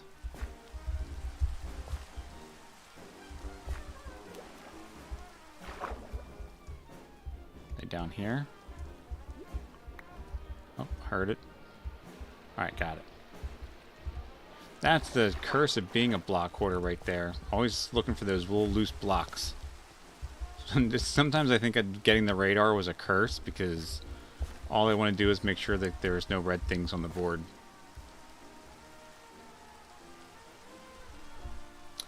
I think we've got a pretty cool plan to keep things on budget. Awesome, that's important. Going to have the ceremony a week before in the mountains of Tennessee. Ooh, nice. With a very limited number of people, and then have a reception back home. I want to say that's pretty much what we did. I mean, it still all happened within the same day, but we definitely had more people at our reception than we did actually at the wedding. And some people from the wedding, you know, kind of went home after the ceremony. But we had it in 2 different locations, so we had like a backyard wedding at an estate, but it's one of those rentable estates. Like you could rent it for events and venues and such. But it was a nice little wedding ceremony, little wedding backdrop. Was this mansion, and then we had a friend who actually owned a restaurant, and they catered for us. So it all worked out, and we had like a modest budget. Makes it so we can still have our outdoor wedding and being able to invite. Exactly.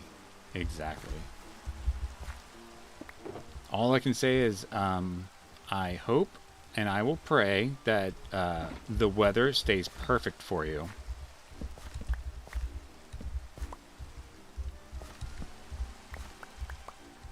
Our weather was good.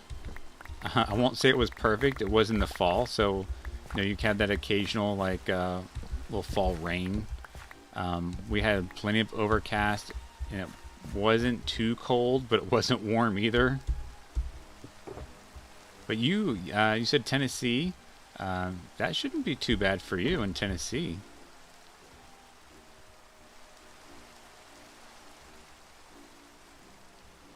Makes for very cool pictures, yes.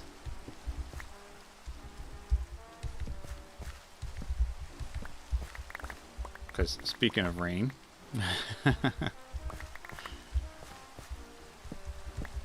leave it to Minecraft.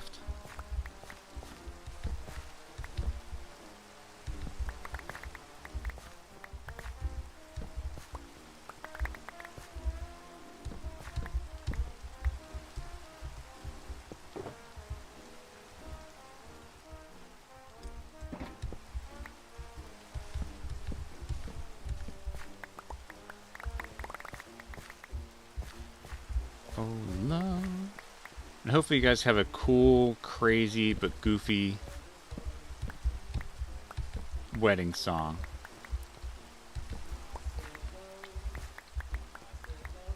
We went with Ben Folds' The Luckiest as our wedding song, and it still holds true today for us. Just have awkward ways of describing things and doing things.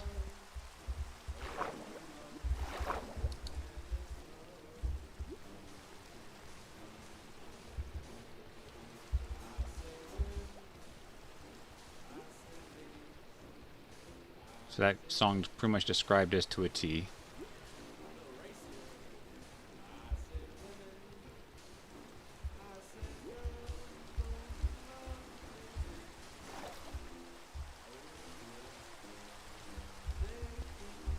To me. Wedding song as in like your first dance or what walkout song? I want to say our theme. And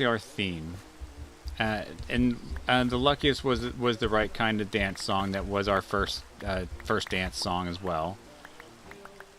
But it was pretty much our theme as well as our first dance song.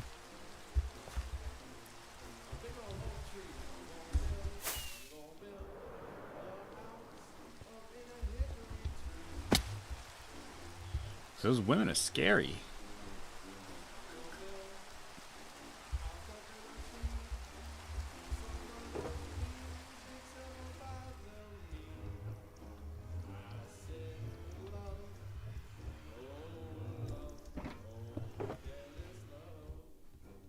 Is this gonna be it? 1, 2.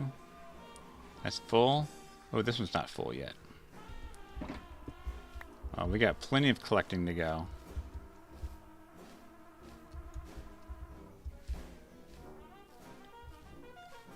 I think we're gonna need more torches, though.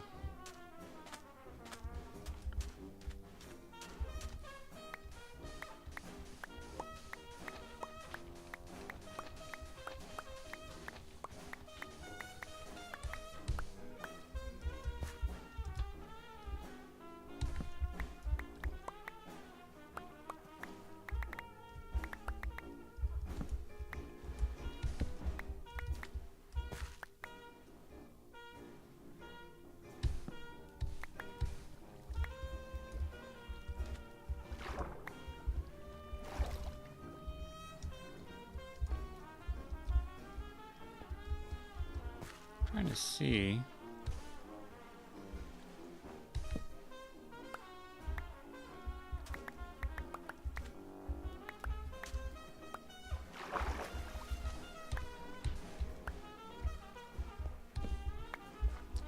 Man, navigating the underside of this thing has been truly interesting.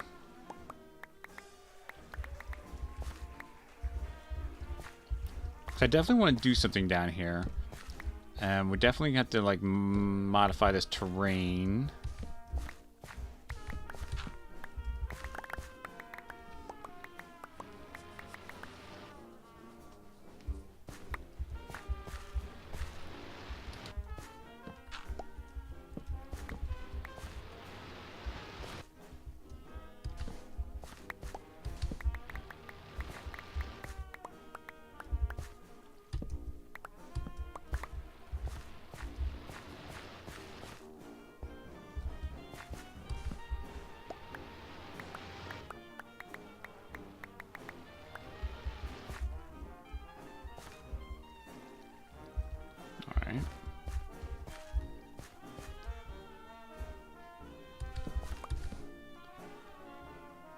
Head out for the night. Have a good one. Thanks, Jacob, for hanging out here for tonight.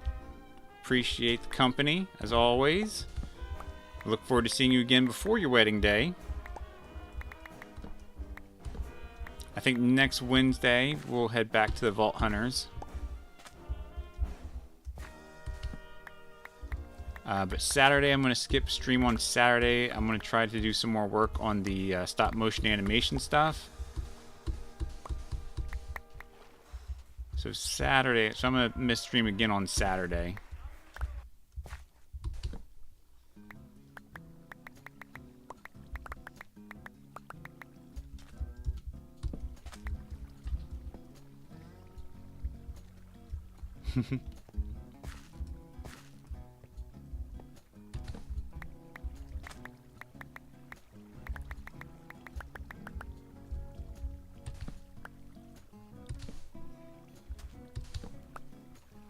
I missed one.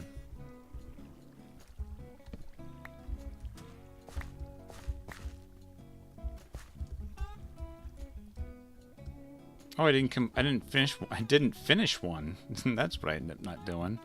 Weird. I don't have any rockets.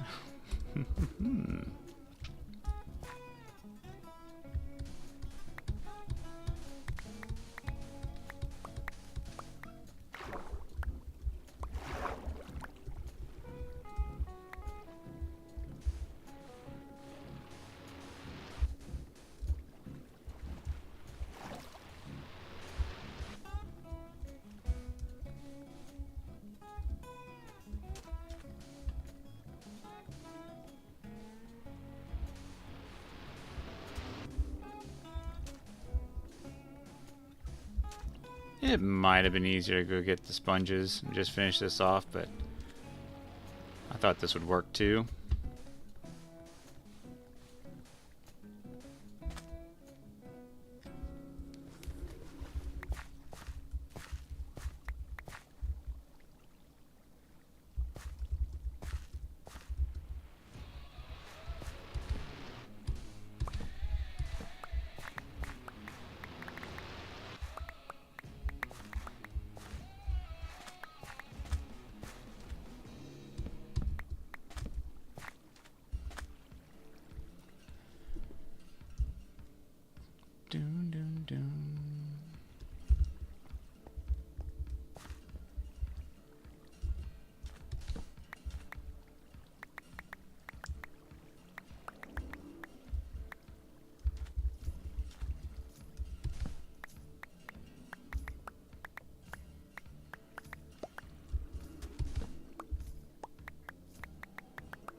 there, there. All right. Trying to stay organized.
Boom, boom, boom.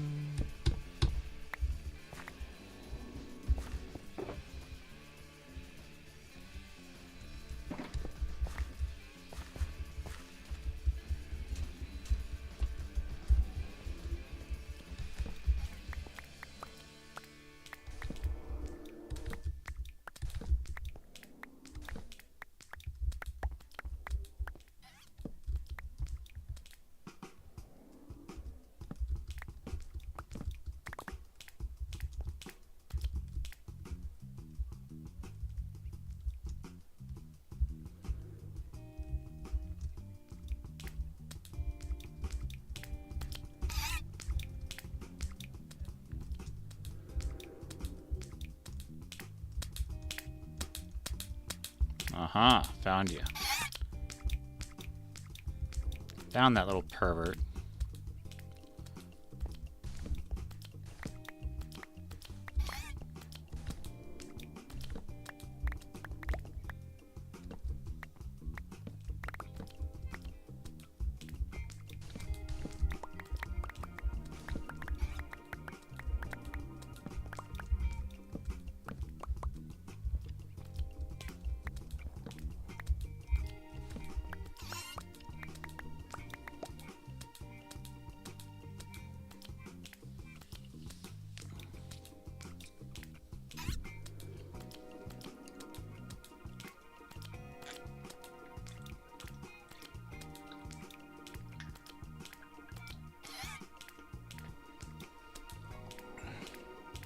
All right. Be sure to hydrate, everybody.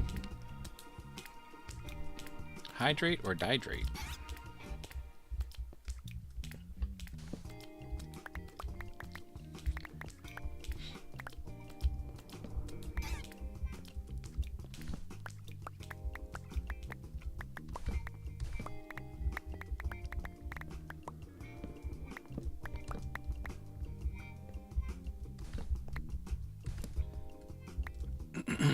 You wouldn't think of it, this Skelly Bones. Daddy Bones needs plenty of water.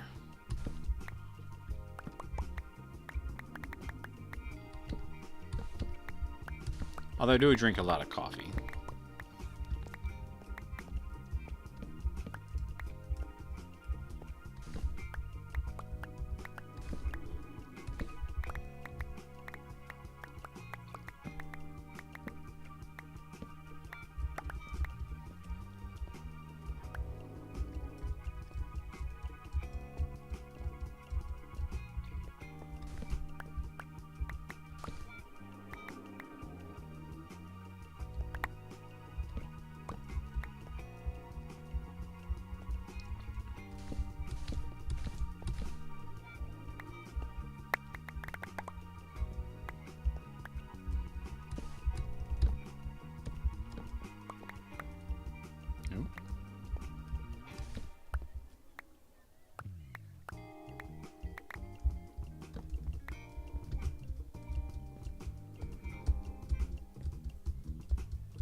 Ah.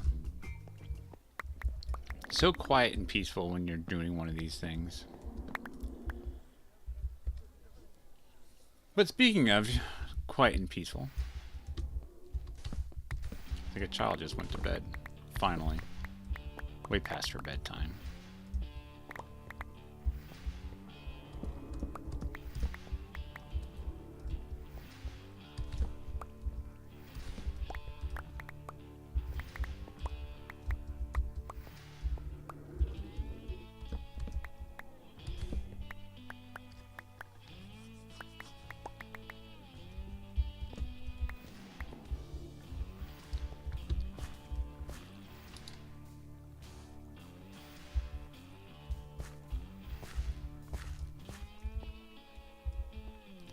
Alright, I think we're here. We're at the entrance.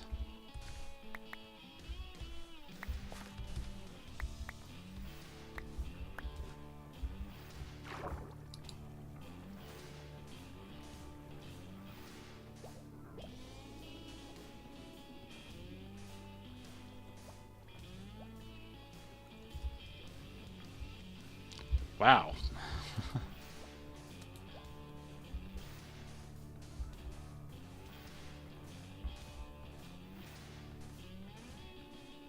What is going on here?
What's everybody's thoughts on item duping?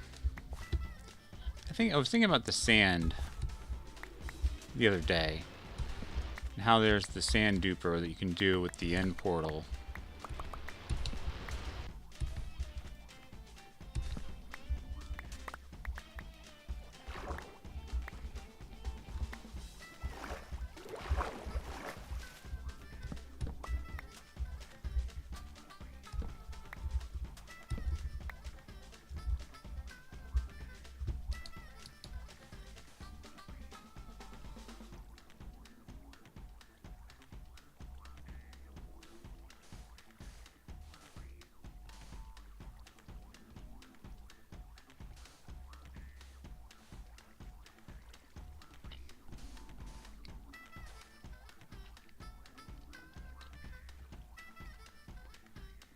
I was wondering because of all the sand that I had to accumulate by ripping apart a bunch of beaches, because I couldn't find a desert, but then I didn't even take apart the desert. But then I hear that a lot of people, statistically, like, don't venture out much further past 10,000 blocks. I wonder how true that is.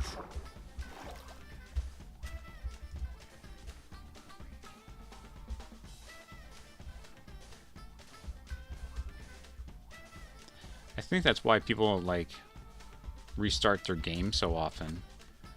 Does it give them something new to look at?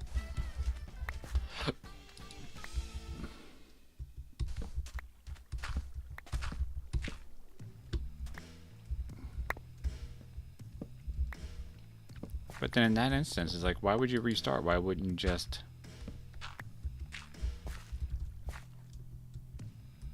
I don't know. Move to somewhere new. Relocate to a different part of your unlimited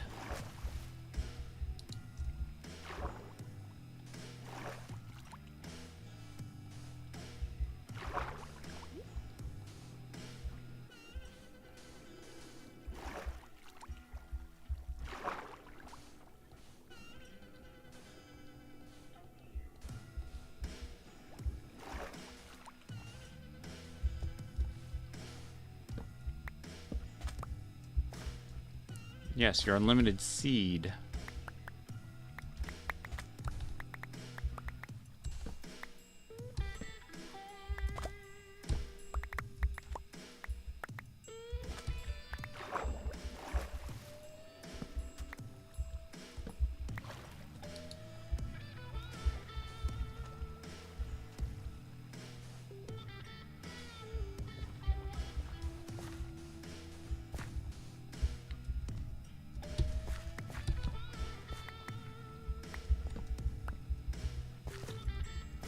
Alright, well, there's our entrance.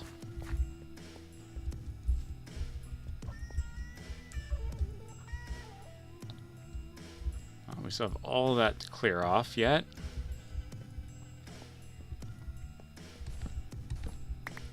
I feel like we accomplished quite a bit getting this done before in the stream, so yay us.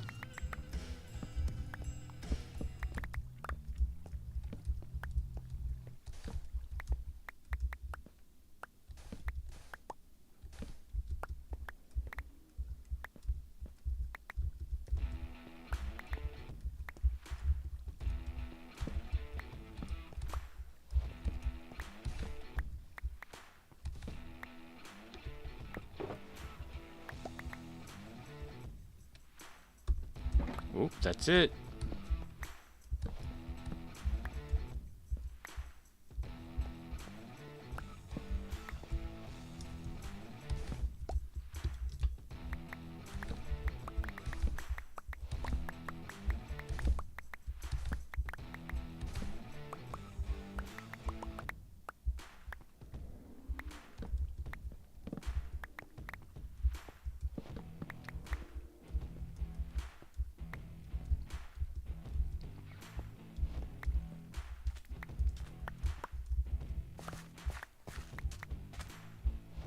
Nice.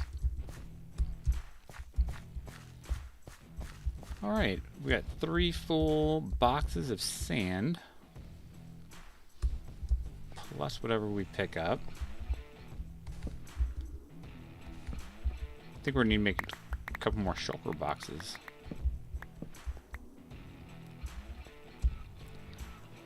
I think I'm also going to need some rockets.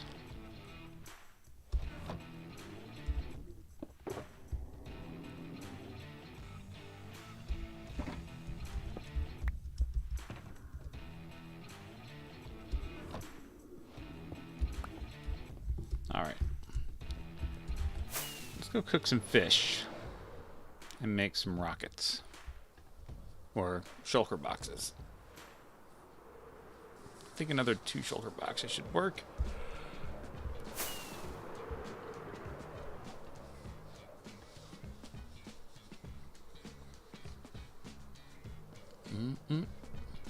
Bump, bump, bump, bump. Ooh. Getting late.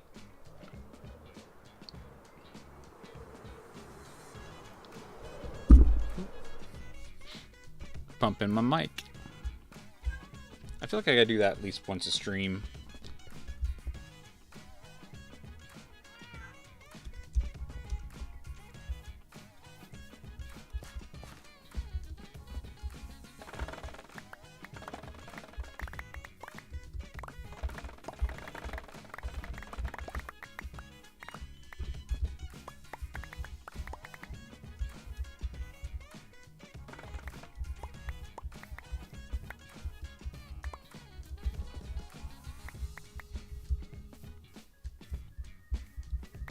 See, who needs a farm when you can just do that?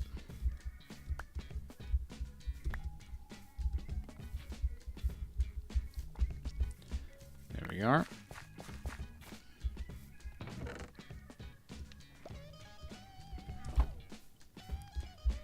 And shulker boxes.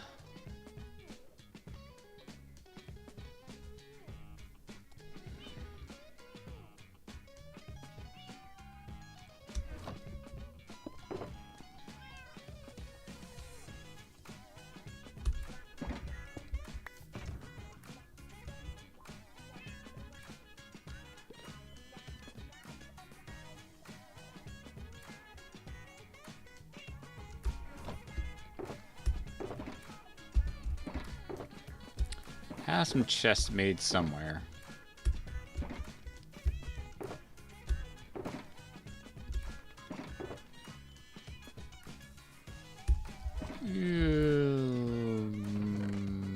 Where though? Where does Daddy Bones keep his chests?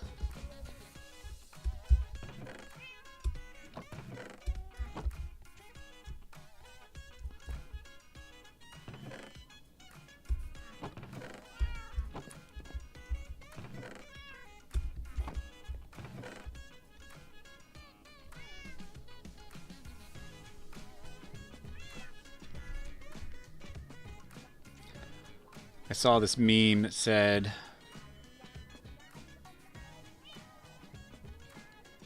you have a 50-50 chance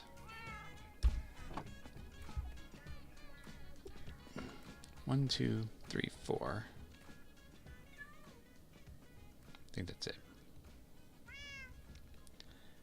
Of putting something away and forgetting it, or putting something away in a very safe place and forgetting it.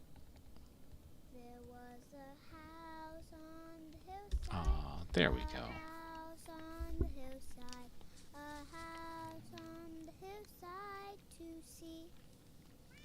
There was a house on the hillside, a house on the hillside, a house on the hillside to visit Daddy Bones. And there we have it. Nice little ballad of Daddy Bones.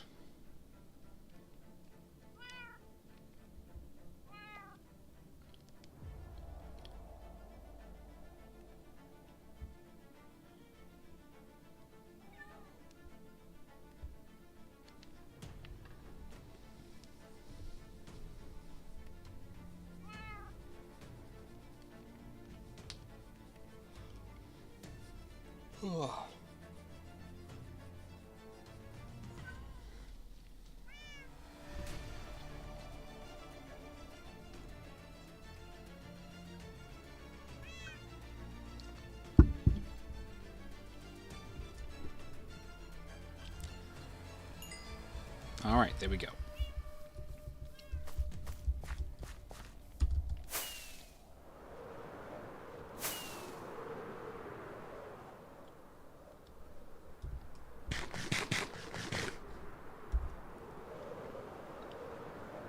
Ooh, you know it's on repeat when it plays the same song twice.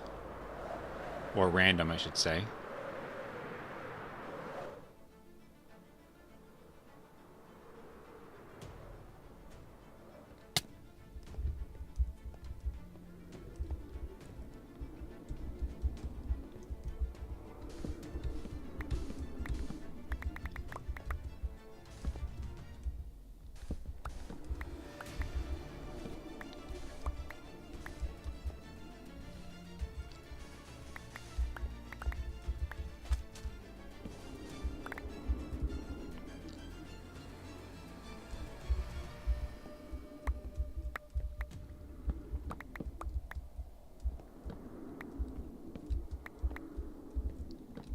That's just been the other big challenge of this stop motion is picking the right, like, song.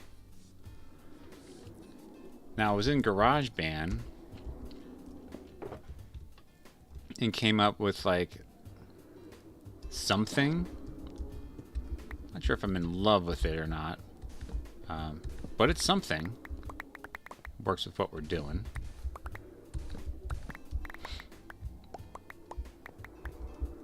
Maybe I should inquire to Malcolm Horn if he'd be willing to grace us with a little jingle.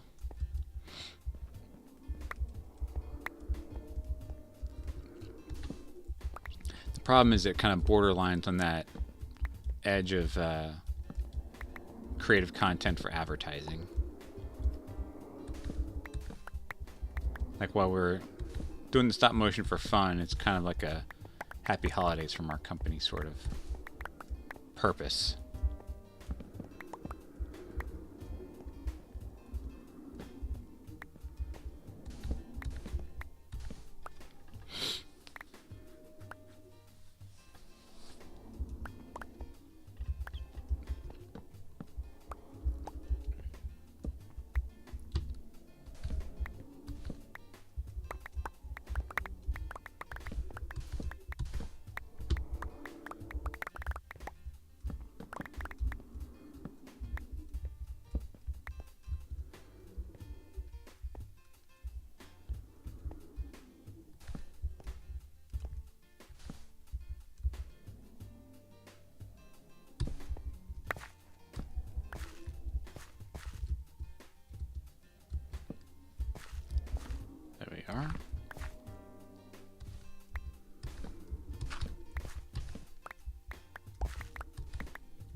Red, no good. There we go.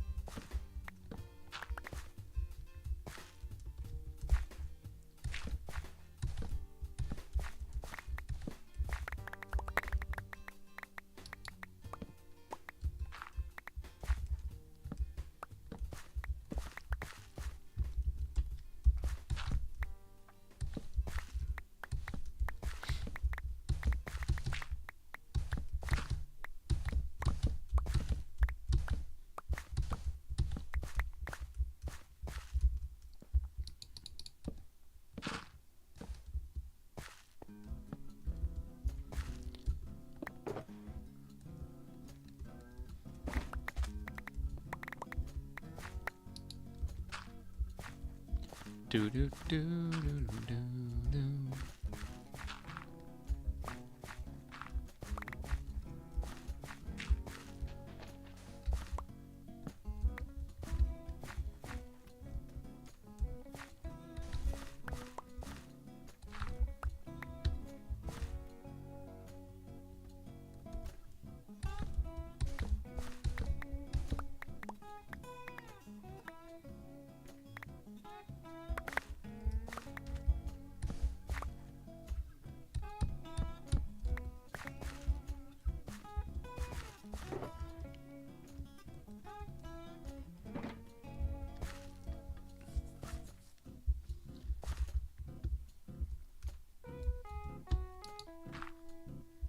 There's that.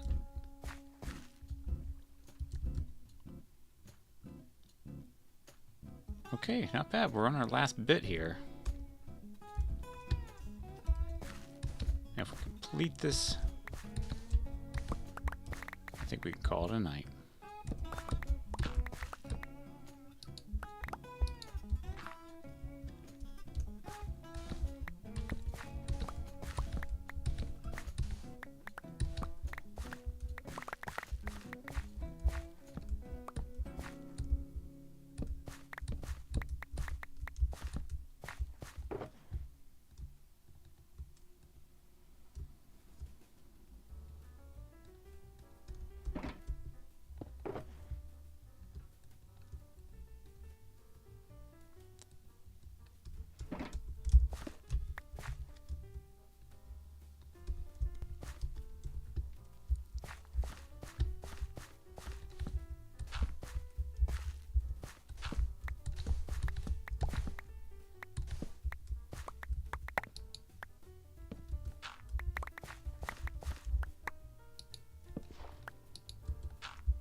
Ooh, my parkour skills. There we go.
Just making sure I didn't drop anything down there.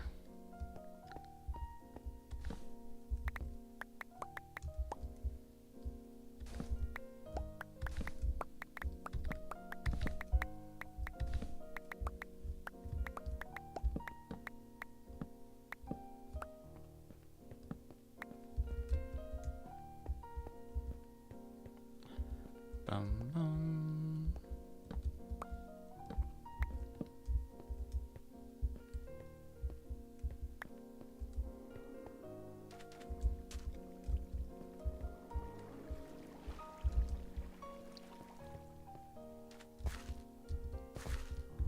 All right, I think that's going to do it for tonight.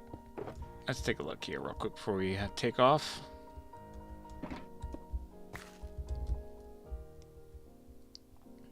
Wow, come so far. That is so awesome to see. This actually this strip right here, this will be the official halfway point. Yep, that will be it. That'll be this last one will be the official halfway point. This is so cool.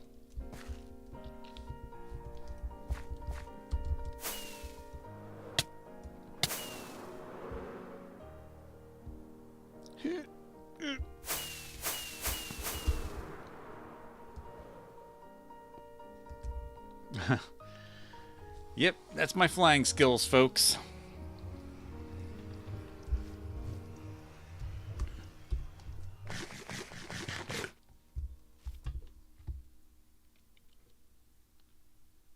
Oh, I have 11 chests right there in my inventory. Good grief, Daddy Bones. Good grief.